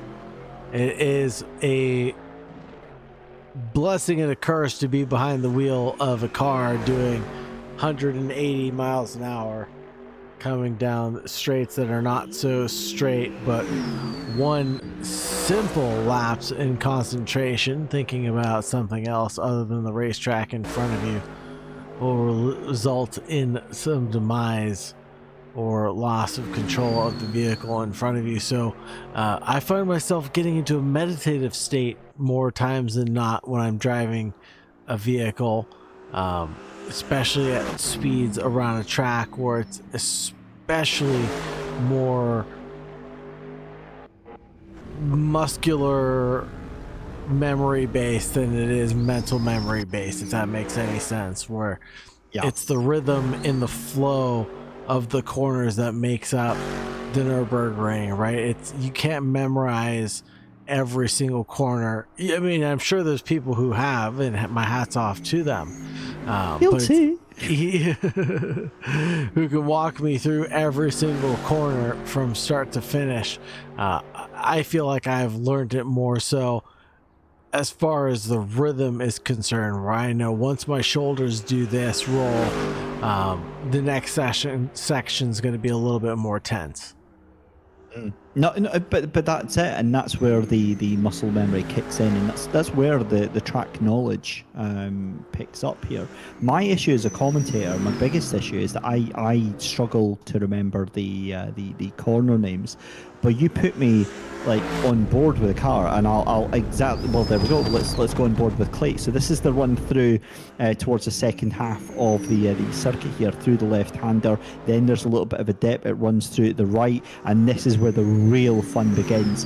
If we can go on board with Clay actually through this section here, so you've got a very, very quick chicane here that just darts left and then right. You're full on the throttle here, but this is where I used to always come undone. You've got a long right-hander here. Again, Clay proving exactly what happens there. You drift wide. You've got to be super early on the brakes here, because this corner just absolutely catches you out here. He got away with that, but 9 times out of 10 what happens is you get sent into that barrier on the right hand side, and you've got a carbon copy here. It's a little bit easier on the brakes, pull the car in nice and early here, and you give up a little bit of time if you're just loose on the exit there. Then you've got the right-hander uphill. This bit is beautiful because it just makes you feel like a rock star.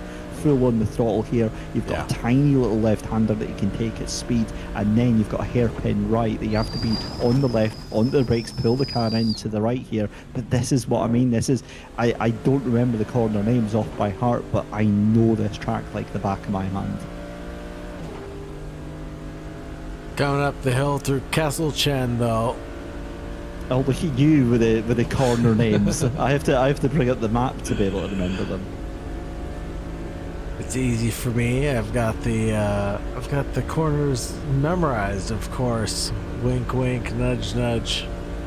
So if I brought up your desktop right now, there's not a circuit info, a racing circuits info page opened up. Of course there is, somewhere on my desktop. Good, that makes two of us.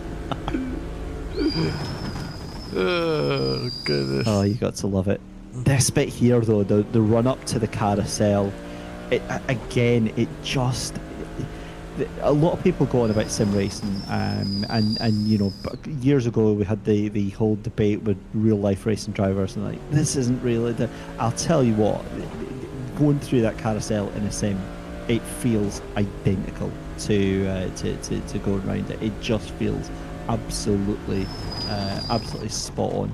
This bit here, where you've got a right-hander there, you do not even want to think about looking at the curbs in the wrong way, as Freddie loses out sixth position there to Joran, and it looks like Freddie's actually had a bit of a spin there, because he's now a minute behind Joran there. So back on with Clayt here. And the thing is that now we've got 53 minutes left to go, but you see what I mean about how these drivers now, it changes from just flat out attack to, right, let's just get this home, let's get this race finished, and let's go for a beer after. Oh, 100%. There's got to be some level of that camaraderie and good spiritness at the end of the day, right? Otherwise, two will not go into one, especially at a racetrack like this. For the drivers to try to negotiate them side by side or alongside each other, there has to be a conversation that's going on at nearly 200 miles per hour. And how do you get that conversation to happen? Well, nothing like doing it around the Nordschleife, a track that can barely fit one car, successfully racing around of it. Let's stick 8-9 of them around on the same lap. Let's do it World of Racing style. I think Kevin Estre would like to disagree with you on that whole not enough room for one car. I mean, watching him in a real life lap around here is absolutely bonkers stuff. But a great catch actually from C-Trade35 in YouTube chat there, noticing that Vladislav in 4th position. He was 5 seconds behind Michael in 3rd position when Michael came out of the pits. He's now down to 26 seconds. So I wonder if he's had an off and if there's any damage on that car there, because that's a heck of a lot of time to lose. Don't see any smashed windows on that thing. It still looks in one piece, so maybe he's just had a little bit of a spin or an excursion across the grass.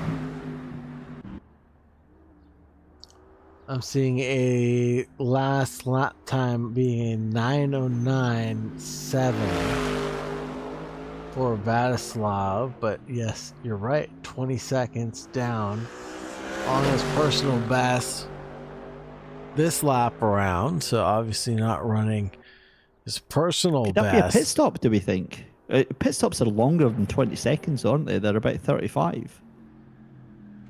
Depending on how he split up his lap. I mean, if he was long-winded... Well, that might be it then. Maybe he's went into the pit lane. Did we miss it? Let's see. I don't think so, though, because it would have been out of sequence. Yeah, he's only been in 2 times, so it's not a pit stop then. The mystery thickens. And also, it's out of sequence because we've got 50 minutes left to go. I think they're going to be next into the pits about, 30 minutes left to go? for a little splash and dash. In fact, we see Christopher into pit lane just now here. So making a fool out of me. What do I know, Cigar? What do I know? What do any of us know, David? They are making us all look like fools, but myself more readily available at any whim. Number 23 of Clay T, again, been relentless in that recovery drive, making 3 stops on the good of things, has gone around Freddie now, who's on their 4th stop of the evening. And again, positions could come and go left, right, and center. Don't let the tower dissuade you from any of the action that's been happening on track this evening, because it has been action-packed. Just at least where we expected it to be taking place. Self-involved incidences, spin-outs, low traction zones, you name it, we've seen it so far. Yeah, this race really has had it all, and I'm just noticing that after that pit stop for Michael, for Christopher, that gap to 3rd place is now only 16 seconds. That is, that's very tempting for Michael. We saw it was Christopher that was absolutely on a charge. So I do think that once we get into the Nordschleife section, Christopher will be lighting up the car there, but. Also, I've noticed Freddie has been in the pits now for what feels like about 4 or 5 minutes. So I do wonder if Freddie has some sort of issue with that car, or potentially even worse, has decided to retire that car. Let's see if we can check in on Freddie. That'll be 1:37 in the pits, so 1 minute 37 seconds. No, excuse me. 14 minutes in the pits. Is that correct? I didn't notice it 14 minutes, but it could be a 14-minute lap, which would be about more towards the sort of 4 or 5 minutes off of the normal 8.5 to 9 minute lap there. So listen, either way, Freddie. Yeah, Freddie's not in a great place right now. Hopefully we see him back out for the final. Actually, do you know what? My mind melts saying this, Cigar, but the final 45 minutes of this race, how did we get here so quickly?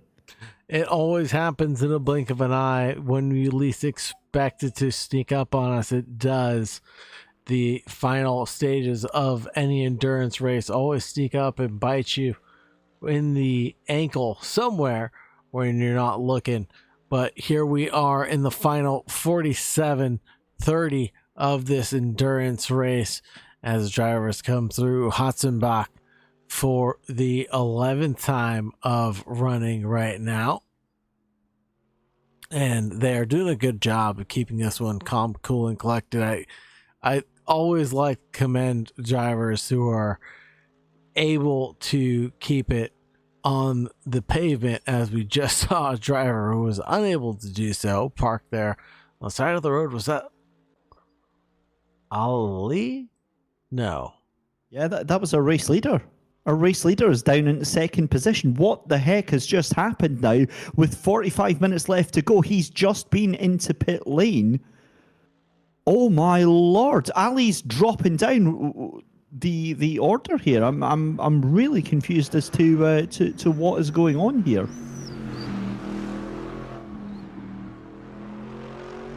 I'm trying to see where he is on the timing screen here, but he's still going, but he's now dropped down to about 2 minutes behind. That doesn't make any sense whatsoever. Has Ali had to go back to the pit lane, or has something happened to that car? I've got no idea what on earth has just happened here. But Ali dropping down the order at a rate of knots. He is still circulating, but it feels like it's almost like he's getting teleported back further and further through the fields. It could just be a bug on the timing tower. I did notice that he was in pit lane. Actually, I wonder if he had to maybe reset back to the pits, which of course starts you back on the end of the last lap that you were on. This is bizarre because Ali's been so far dominant, I would have said, Cigar, out in the front of this race here. So this is an absolute bombshell revelation. It really is. It changes up the order of things, that's for sure. Into Christopher Michael Vladislav, then Ali, who's over a minute down from Vladislav and that precious podium. 45 minutes left to go. He's about 55 seconds away from P1, if I'm not mistaken. He's got a lot of ground to make up right now. Yeah, this is. I'm scratching my head. I'll be honest. Maybe it was a long pit stop, but yeah, I've got no idea. Absolutely no idea what is happening. Listen, all we can go on is what is in front of us, but what's more interesting for me is still how pitch black it is. The other thing for Ali is remember that he has not been immune from all of the chaos. We saw him straight into the wall through his first stint. After that commanding lead, he still came out in the lead of the race, but obviously big damage to that car, so potentially that's what's happened again. But the car looks okay. It doesn't look like it's got anywhere near the amount of damage that we've seen to some of the other cars, but he is definitely dropping back at a considerable rate in that first starter racing number 95. And where do you decide to make the call to come down to pit road or not? Because it just feels like for me, I'm crashing nearly every other lap. I'm in pit lane for longer than I'm just driving the racetrack. For these guys, they've got to be used to making mistakes. At what point do they shake it off and just keep on driving? Yeah, that's a great question, because I don't know about you, Cigar, but when I make a mistake, I'm very critical about myself. I'm I've got to watch about, just how much you're beating yourself up about, doing something wrong.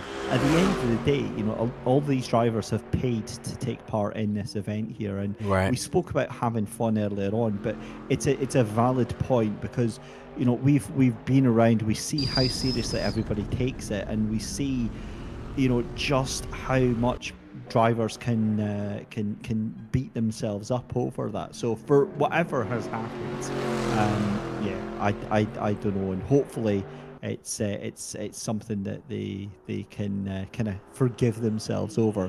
But for me, I beat myself up an awful lot about things that go wrong, and I think now I'm maybe seeing things that don't exist here, but I think that's dawn starting to break here. I think the skies are starting to get just a little bit lighter, which means in the next 10 minutes we could start to see the sun starting to come up over the hill here. There's just a little bit of daylight breaking over the hillside. Still looks awfully dark, as it is incorrectly listed as 2:44 p.m. on our clocks, because we are doing an accelerated time, accelerating it by 10 to get the full 24-hour duration. And there it is, the actual daylight is breaking. The purple sky and horizon about to line up the sky, and you can see the German automobile manufacturer's emblem in the background there. And switch over to Spencer in the rainbow team, number 23, as he comes through the carousel. Just want to jump in for a second, because a fantastic question asked on our YouTube by Toyota Man 182. I'm trying to distract from myself from what just happened with Yorin there. It's fine. Just get a little bit of tea cut on there. It's fine. Plaster. Don't worry about it. You're absolutely fine, Yorin. Just get back out on there. Toyota Man 182 saying, "What's the point of a 24-hour race in a video game? The engine doesn't break down." That is a brilliant question. And the thing is that sometimes it can. So in some sims, you can get simulated failures. There's some of them that will simulate engine failures, gearbox failures, electrical failures. As Spencer in another moment, Spencer having a moment by himself because Yorin, it was that we saw going off. Remember, also Spencer was right at the back of the field in that Rainbow Team car, and now up into P5. So the answer to the question is some of them do have simulated failures, but again, what you've got to remember in a championship like this, and an endurance championship like this. It's always a balance that is trying to be struck by the organisers. You've got to remember people are going in real life and they might not be, the sweatiest of sim racing geeks that are going and taking part of these events. You want to include everyone. If you're able to turn a lap here at the Nordschleife and do it in a decent time, you're more than welcome to take part in this. It's not about the hardcore, sweaty, professional esports drivers that are taking part here. So you want to have that approachability, and you want to be able to let everybody that wants to take part in it. So they'll maybe tone down the damage. They'll maybe make it more accessible, basically, for other people. Whereas some other events, it could be all of that stuff is turned on, and basically all hell breaks loose. Because the other thing as well is you don't want to be an hour into a 2-hour race and you've lost 90% of your field. Yeah, definitely one of the more damaging things that you can do to a league or a series is lose the participation race after race of the league participants. If they're not enjoying themselves, it's got to be something that the drivers want to do week after week and practice towards, and a grid of drivers that they want to be there for also. And World of Racing is doing something unlike anybody else across the globe. North America's world's largest sim centers across the United States, operating with some of the best technology that you can get yourself installed with. As Spencer comes down pit road, and no driver change there. And could you imagine doing a driver change in an actual sim rig? I've seen it done. I don't understand why you'd want to do it. It always reminds me of Le Mans Virtual about 4 years ago, I think it was, when real life racing driver Simon Pagino had a failure on a sim steering wheel, and he literally swapped out the cockpit that had another steering wheel attached to it.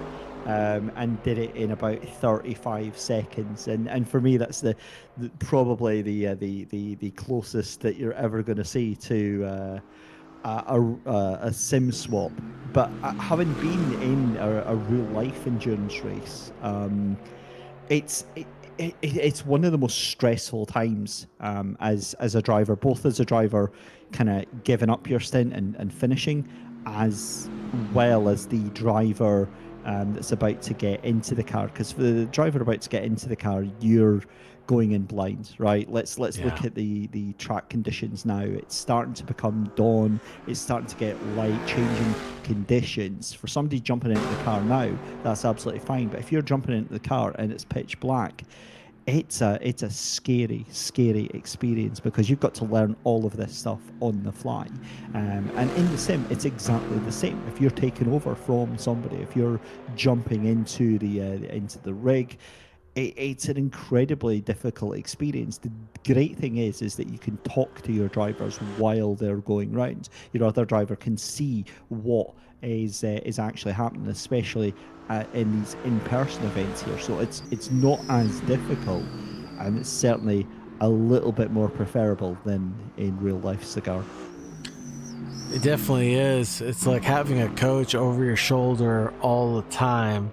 And you can play the tape back very easily as well, going through corner by corner for your improvements. Something that, again, is just so impressive that World of Racing has that availability in their schedules and wants to develop the next generation of drivers in a different way, partnered with many different organizations. But of course, find out at worldofracing.com to find out whom and where they are partnered with them. I think the other thing with that cigar is that you're literally able to jump into tens of thousands of dollars worth of equipment. You don't need to go and spend all that, or if you're somebody that's looking to upgrade your setup, you can go there, you can see what the Pro Gear looks like, you can get a feel for it, and then think, well, actually, yeah, I might want to pull the trigger on this myself. But the great thing about it is you'll still have drivers that have got like really, really amazing high-end setups at home, but they still want to come out, because what World of Racing offers is that social experience. You're able to go with your friends. You can go and have a group outing, or go and just hang out there. These LAN events, and I've been to, obviously I've not been to World of Racing in America. I've been to a sim racing center over here in the UK, and obviously I'm not going to say which one, but there's something completely different about it. Going there and seeing all of the rigs there and hearing the swearing and the shouting and the laughing. It's a brilliant experience, and it really, really does make a huge difference to what you're doing. A simple race like this, 2.4 hours, turns into quite frankly, a magical experience when you're surrounded by other people. Couldn't agree with you more. It's endurance events like this that got me in love with sim racing. Once I realized that I wasn't very good in a sprint race, but by golly, if I could be somewhat consistent over a 2.5 hour session, man, I really got something. And lo and behold, there were endurance events for guys like me that wanted to run for 2.5 hours by themselves. And I just started falling in love with sim racing at that point. Then on out, I just get, like I said earlier, get into those meditative states and just really just drift away with the track and get into this emotional connection with the ebb and flow. It's something like another that you just cannot replicate. It's just so hard for me to explain. It's unable to be replicated, duplicated. It's only the itch that sim racing can provide me with, in my opinion. But it's actually not that difficult to explain, because you were so close to it. It is genuinely a form of meditation, a form of a meditative state, when you're in that zone. So like, for instance, here at Nordschleife, it's like Zen. It's that whole feeling of, it becomes effortless. You rely on your muscle memory. You're not having to fight too hard. It becomes very, very straightforward. And before you know it, suddenly, like we are now, we're half an hour left to go here, and the drivers are like, where's the time gone? We were on the grids less than 2 hours ago, ready to start this race, and we're already now down to the final 30 minutes of this race. So realistically now we're down to the final 3-4 laps of this race here, and it just goes by in the blink of an eye, and you're left with the biggest smile on your face. I really am. And surprising turn of events, though. Ali was dethroned from P1 at the top of the leaderboard on the left-hand side of your screen, and Christopher Michael Vadislav would inherit P1, P2, and P3. I'll lead down in the 4th position as Jorn. Yeah, that looks like that car is heavy into the wall. That's on the entrance to, or the exit of the Adner Forest. So on the one down to the Foxhole. Again, very, very easy place to have an accident there. To explain how that happens, that's at one of the highest speed sections of the circuit. That's as you're on the exit of Flugplatz and coming round through Schwedenkreuz.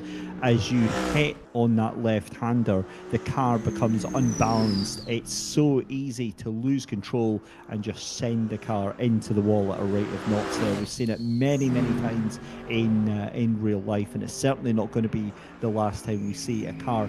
It's one of the more common YouTube corners that you see cars having an issue with on the track days. The thing to remember here with the Nordschleife as well, Cigar, is that this is, for all intents and purposes, when it's not a race weekend, this is a public road. You can take your normal car and go and drive on it and experience just what a wonderful, wonderful track this is for yourself.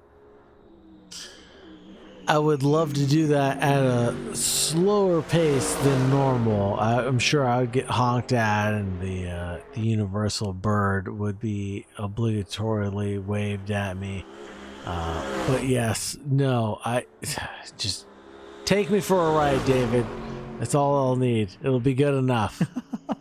That's the great thing about the tourist farm. So that's the tourist layout of the track that they do, is that while on a race sort of weekend, it's difficult for overtakes and stuff like that. But there's one side of the track that you stick to, and faster cars, I think the faster cars overtake on the left. So you just stick to the right hand side, and other cars just do their own thing. They'll work around you as long as you're not blocking them. They don't care.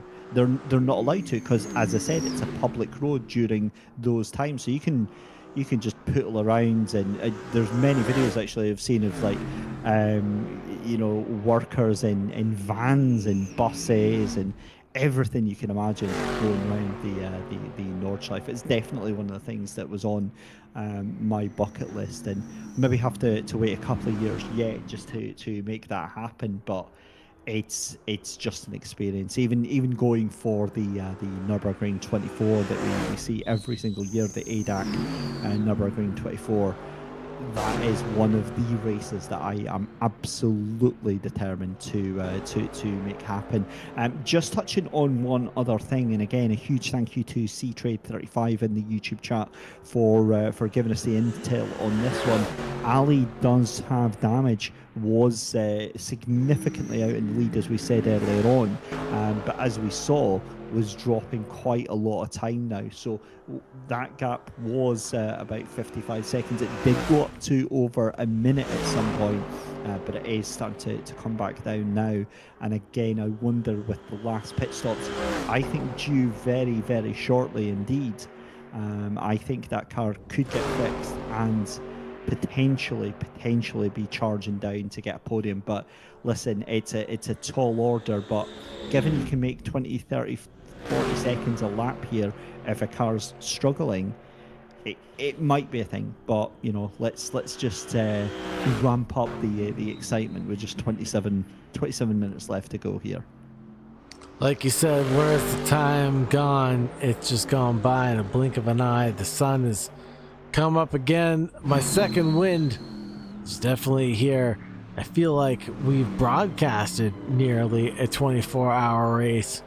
Gotta get more exercise in, if that's how I'm feeling after a short 2.4-hour stint. But the drivers still putting on heck of a show for us tonight, mastering the green hell. But it's Christopher that leads on the 13th lap, with Michael in tow by just 24 seconds, and Vladislav inherited P3 with Ali now into P3. Yeah, that's there we go. It's been back down. I wonder, Okay. has Ali had an issue there? It could just be a bug with the timing tower. That could potentially be. We've seen that flicker about a couple of times there, but yeah, I think that's obviously a bit of a bug because he's more than 5 seconds away. You can see that on the mini map. He's more like 45 to 50 seconds behind Vladislav for that fight for third position. I've got no doubt that he will try and close that gap down with 25 minutes left to go, but the time is kind of running out now towards the ends of this race here. Time is unfortunately not in the favor of things that drivers have in their disposal right now. Ali included. I believe he won our last event held at Road Atlanta.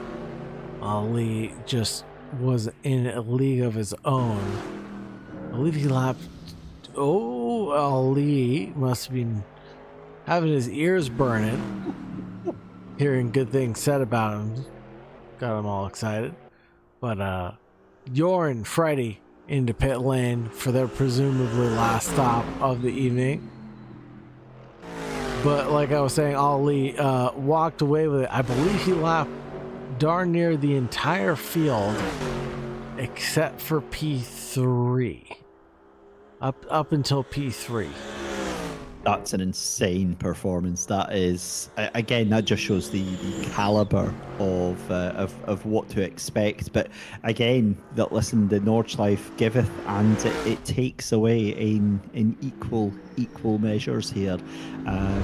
You just have to get on with it. That looked bad. That did look bad. And again, if Ali is nursing damage here, that car is going to be very, very difficult to drive. So being able to keep it as competitive as he has right now, that is an achievement in itself right now. So I'd be very interested to see how this is all going to progress. It's coming through the Dottinger Hoa for probably the third to last time right now, as Christopher goes on to start lap number 15. Michael in second position. Vladislav has decided to go into pit lane, so this could now be the trigger to see that we're into the final pit stops. Joran has been in the pits again, like Freddie, for a very, very long time now, well over a minute for Joran. So I wonder if that's another retirement, unfortunately, from this race. They're dropping like flies. Yeah, and especially with just 23 minutes left to go, it is a darn shame to see drivers drop like that, as Ali pulls out a new personal best in 8:21 that last time of asking. That's wild. That is, I mean, that is a tasty lap there from Ali. And again, it surely can't be rocking too much damage then if that's the lap times that he's able to pull out right now. Goodness me. Yeah, new personal fast lap being set by Ali that last time around. So he is just nursing his own margins that he's willing to exercise with right now, and looks like he's willing to leave all the marbles on the table as the gap has just come down to 11.5 between himself and Vladislav. Keeping an eye on this man right here in the fire starter, racing number 95, Ali.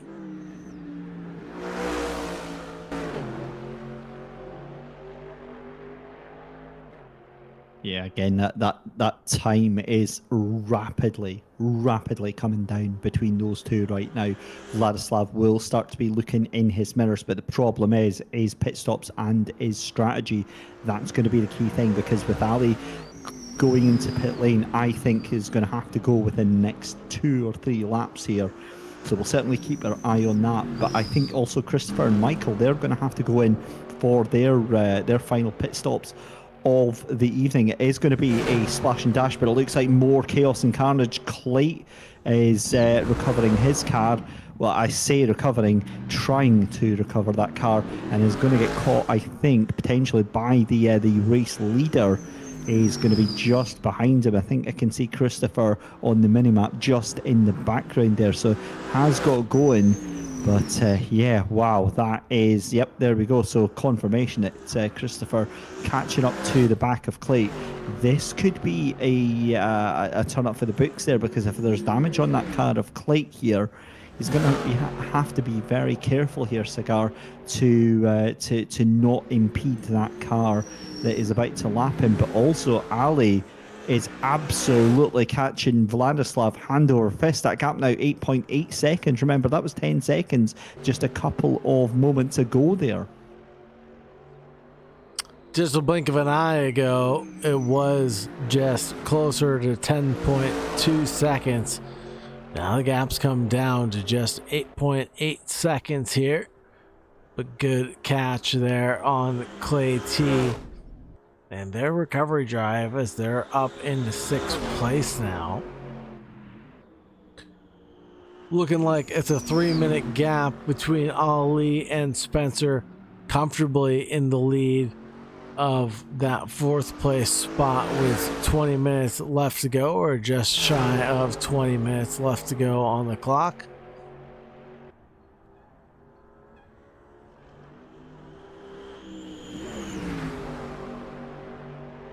And again, it's that whole thing that we've been saying throughout the course of the race here, with time flying by now. 20 minutes left to go. So realistically now we've got like 2-3 laps left to go in this race here, and we've seen the action, we've seen the drama. Now it's just survival. Now it's just about getting through to the end. I say that there could be another twist in the tail here if Ali has anything to do with it.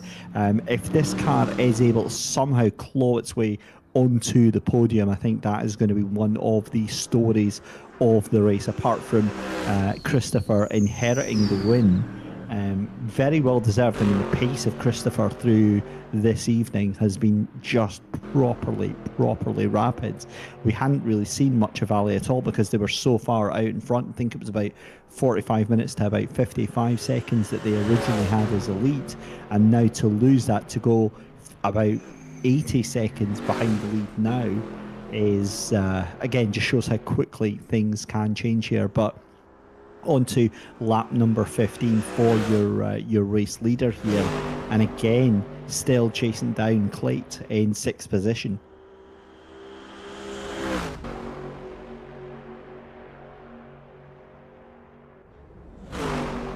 Amazing job of things. The drivers negotiating the green help with relative ease tonight.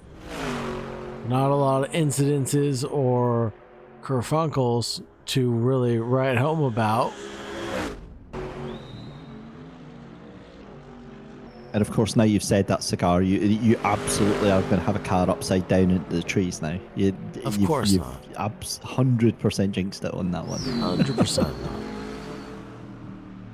Oh man, I love watching that carousel. It's such an iconic part of the track, and the cars look stunning with just being banked, and yeah, it looks amazing.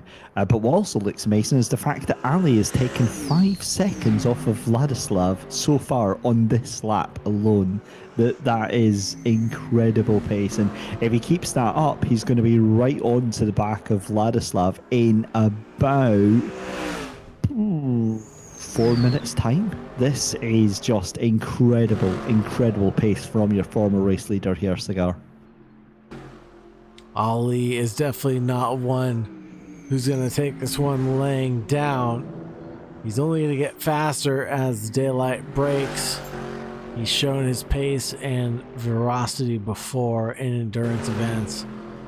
He's not a force to be reckoned with. And he's closing down on that podium position. 4.5 the gap now between himself and Vladislav. He's got a long way to go.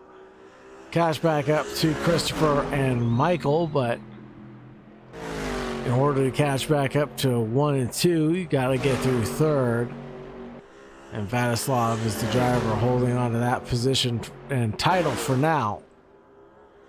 16 minutes remaining on the clock.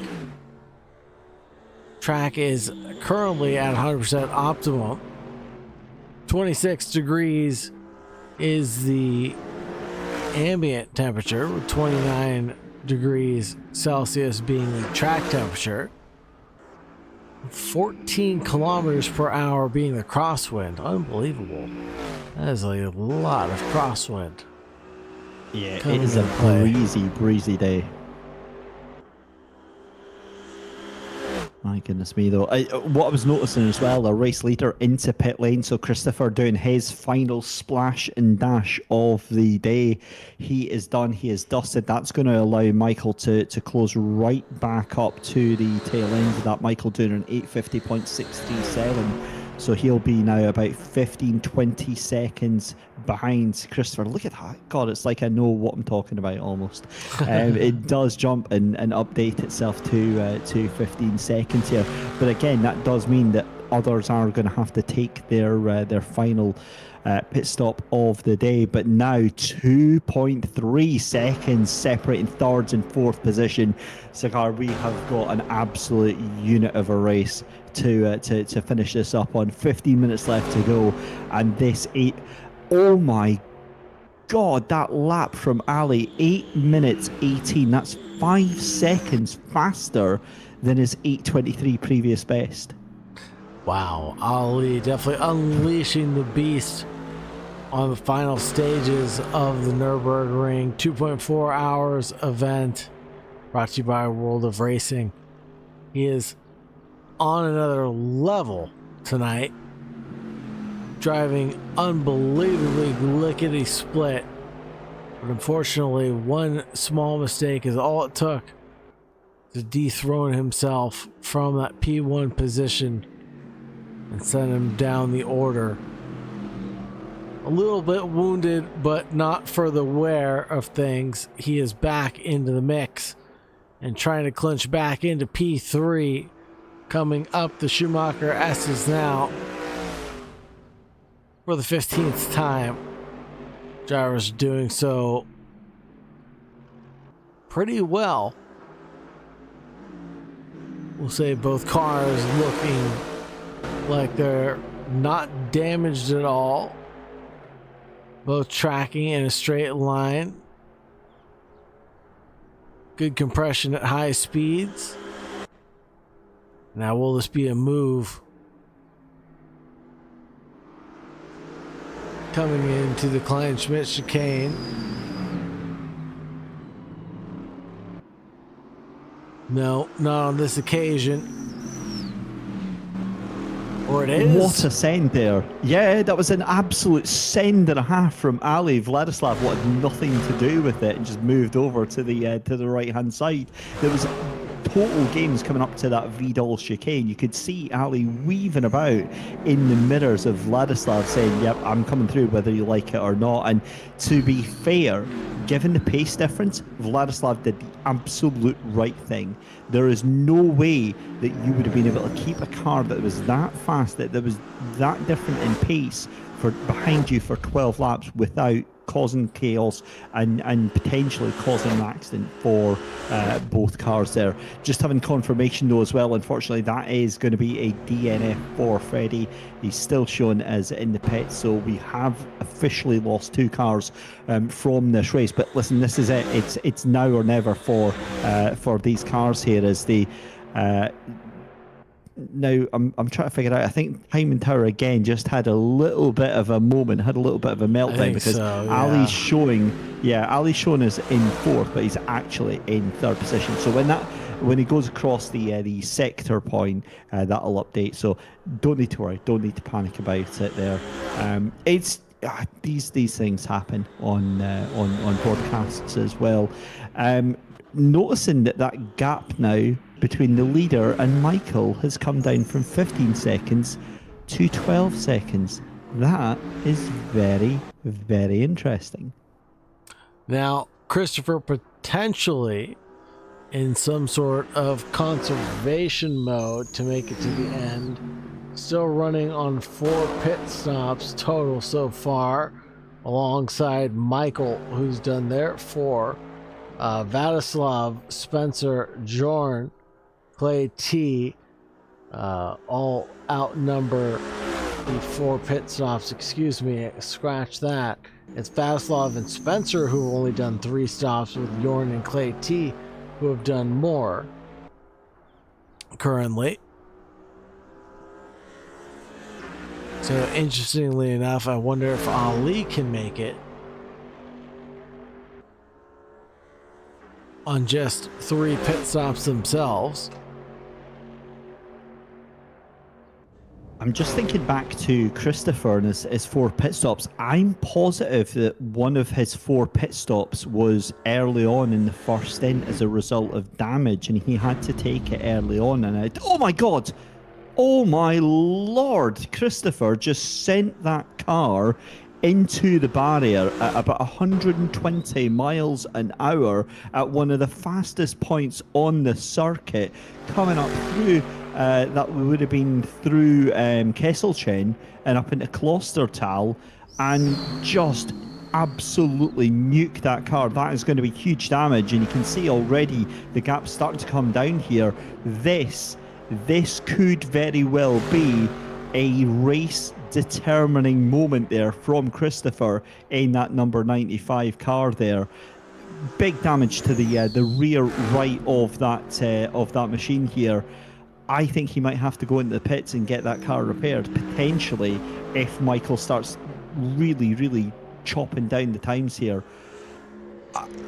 I don't even know what to say there, Cigar. I mean, we're talking about, you know, how much this race can change on a dime here, and it's exactly what I was saying as well, is we see, you know, a car will have an incident, it'll have a moment, and then just for the rest of the lap, it'll have 2 or 3 more moments just because of the damage done to it. Yeah, but this time around, Christopher, fortunately enough, only having the 1 moment, not succumbing to the multiple mistakes quota of the evening. It's actually running significantly well. He's only had half of that lead that he's managed to maintain slipped away from him. It was hovering around, I think, 12 seconds, now just at under 7. So still under threat of losing this. Christopher in the lead in the number 95 Firestarter racing vehicle. Michael in second place by 6.8 seconds back. Chomping at the bit. Now will he have to come in for a pit stop? Is there's Jorn and Clay T.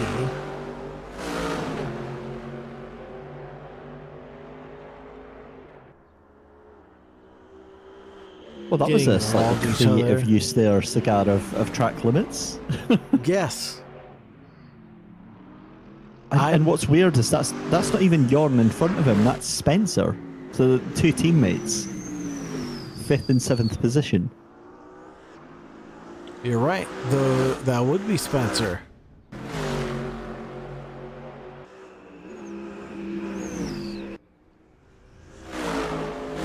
In their matching rainbow team liveries. Whoa. And almost running into the back of his teammate. It's never something you want to do, is it? It's always an awkward conversation, and that's absolutely not coming from someone who's done that several times previously in the past. Don't worry about it. Let's just never talk about it ever again.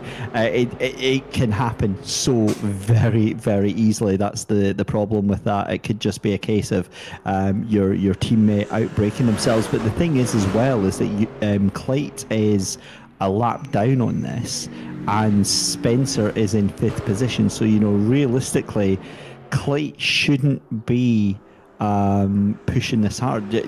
Absolutely follow behind your teammate, get a cool photo at the end of it, but just make sure you keep yourselves out of trouble. As Ali into the pits for their final pit stop then. And that could put paid to that final podium position, depending on how Vladislav decides to play things. If Vladislav has enough fuel to go in, then we could be absolutely golden and missing out on that opportunity there. But 6 minutes left to go. We're down now into the final lap, 2 laps of this race here. In fact, this will be the final lap, I would imagine, for your race leader Christopher, because they just started it about 45 seconds ago here. Yes, this will be the final lap of the endurance event, ending on lap 17. Christopher of the Firestarter Racing 95 will lead us into the green hell for the final time of asking Michael in P2, Vladislav in third, with Ali trailing behind with a late pit stop and a tumble from fame into fourth position with just the tiniest of errors that we missed, resulting in him slowing down, and having a few mistakes over one lap is really what sent him down the rabbit hole. And having a late pit stop too, I wonder if he was going for something a little bit safer than what the rest of the field might be going for right now.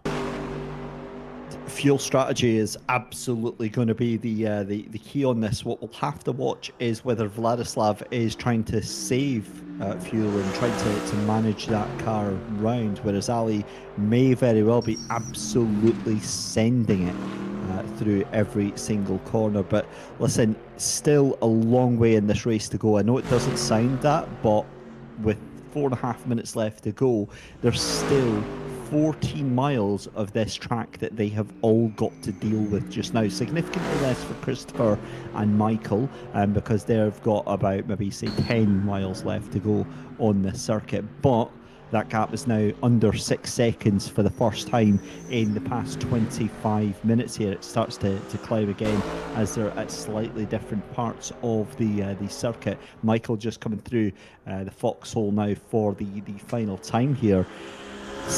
6 seconds is nothing. It's absolutely not enough to make Christopher feel comfortable in any way, is it, Cigar? No, definitely not, with the closing stages of this race being so close, right around the corner. 30 minutes and 30 seconds remaining on the clock, and you can see the impending doom in your rear view. Now on track at the same place at the same time. Michael and Christopher are the two drivers at hand, battling for P1 of the World of Racing 2.4 hour endurance event around the Nürburgring Nordschleife. And Michael pushing with all of his might, getting a little squirrely with the kiss of the curbs. This is nail-biting stuff. This really is nail-biting stuff. Christopher now just 4 seconds ahead of second place. Spencer sets a new fastest lap for themselves, 8:37.602, saving the best till last here. But Christopher under real pressure here from Michael in that Firestarter Racing number 95 car. Again, I mean, it's nothing. It's absolutely nothing in terms of a gap between the two of them here. We've still got the second half of the circuits flat out just now. This is going to be, of course, a run up through the hill here and pushing as hard as they possibly can as they head up through towards Bergwerk and through Kesselchen as well. Yeah, I am absolutely all about this final lap of this race here. 3.6 the separator. That's it at the end of 2.4 hours. We've got 1 minute and 50 seconds remaining on the clock before it strikes midnight, but the drivers will be able to cross the line and claim victory over the mountain tonight. 3.7 seconds on the stopwatch being the separator between Christopher and Michael at the end of the 2.4 hour endurance event. because that's all that is between them right now as we approach the carousel for the final time of asking. The gap slowly coming down. Bitter, sweet, but more exciting for us. Go ahead, David. And this race has had, this race has had it all. It's so difficult because, obviously with it being very late, I've had to be quite restrained, and I'm really struggling right now because I'm getting so excited at what is unfolding at this race. We are going to have a fight for the lead as Jorn goes off track again. Unfortunately, another excursion for them, but. Listen, that we are going to have a fight for the lead 100%. This is going to be it coming down to the final couple of corners, and oh my god, I am here for it. 2.4 hours here, Cigar, and it all comes down to this. You could not have scripted this any better, but I'll tell you what, Ali is absolutely on a damn charge right now as well. 17 seconds, do not count them out of this just now as well in terms of taking that final podium position. But here we go, we're coming up towards the mini carousel now for the final time here, and this is absolute all-out warfare. Remember when I said 45 minutes ago that this was now a case of survival and everybody just getting to the end? Well, they're making a fool of me. They're making an absolute mockery of Christopher and Michael, and we've just got 1 second between the two of them. The time has expired. It's all about this. 1.8 now, the gap, the separator between Christopher and Michael, coming down the final straightaway for the final time. Just absolutely nothing will separate these two drivers at the very end. They're going to lay it all out on the racetrack. The clock has run out of time. There are no more opportunities. I think that Michael is just a little too far back. Christopher isn't as wounded as we'd like to think that he is. Coming down the Dottinger Hoe, it looks like it's all calm, cool, and collected for Christopher on the 17th time through Tiergarten. And the final chicane.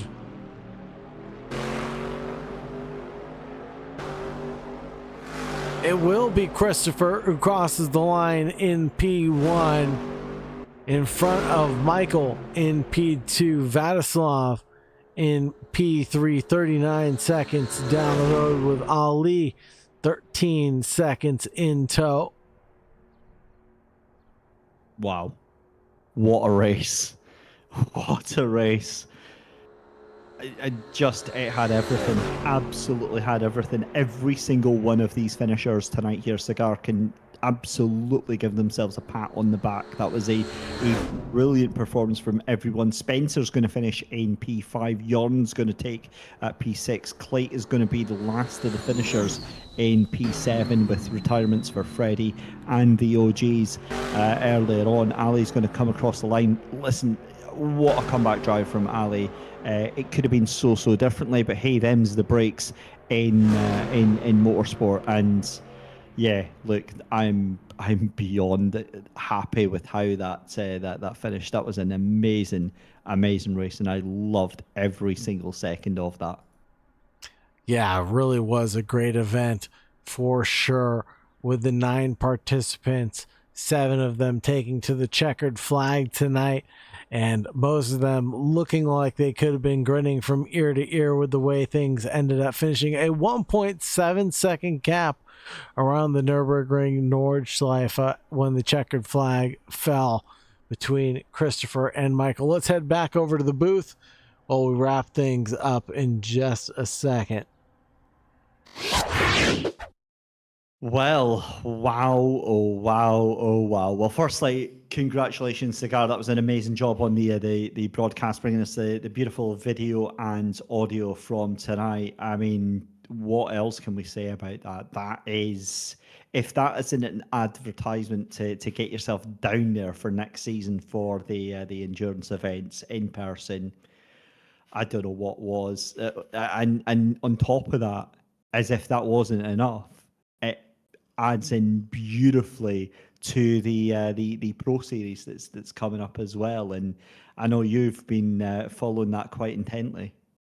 Yeah, really looking forward to the Pro Series Championship finale coming up in 1 week's time, where that will finally be decided out amongst themselves. It'll be $5,500 in prize money being dished out up for grabs for the Tustin event. Of course, all the drivers having to relocate themselves and get up to the Tustin location, but it's about that will be decided for sure in 1 week's time. I am thrilled and looking forward to it. I cannot wait to be there in person for next season, should they allow us the opportunity to do so in 1 year's time.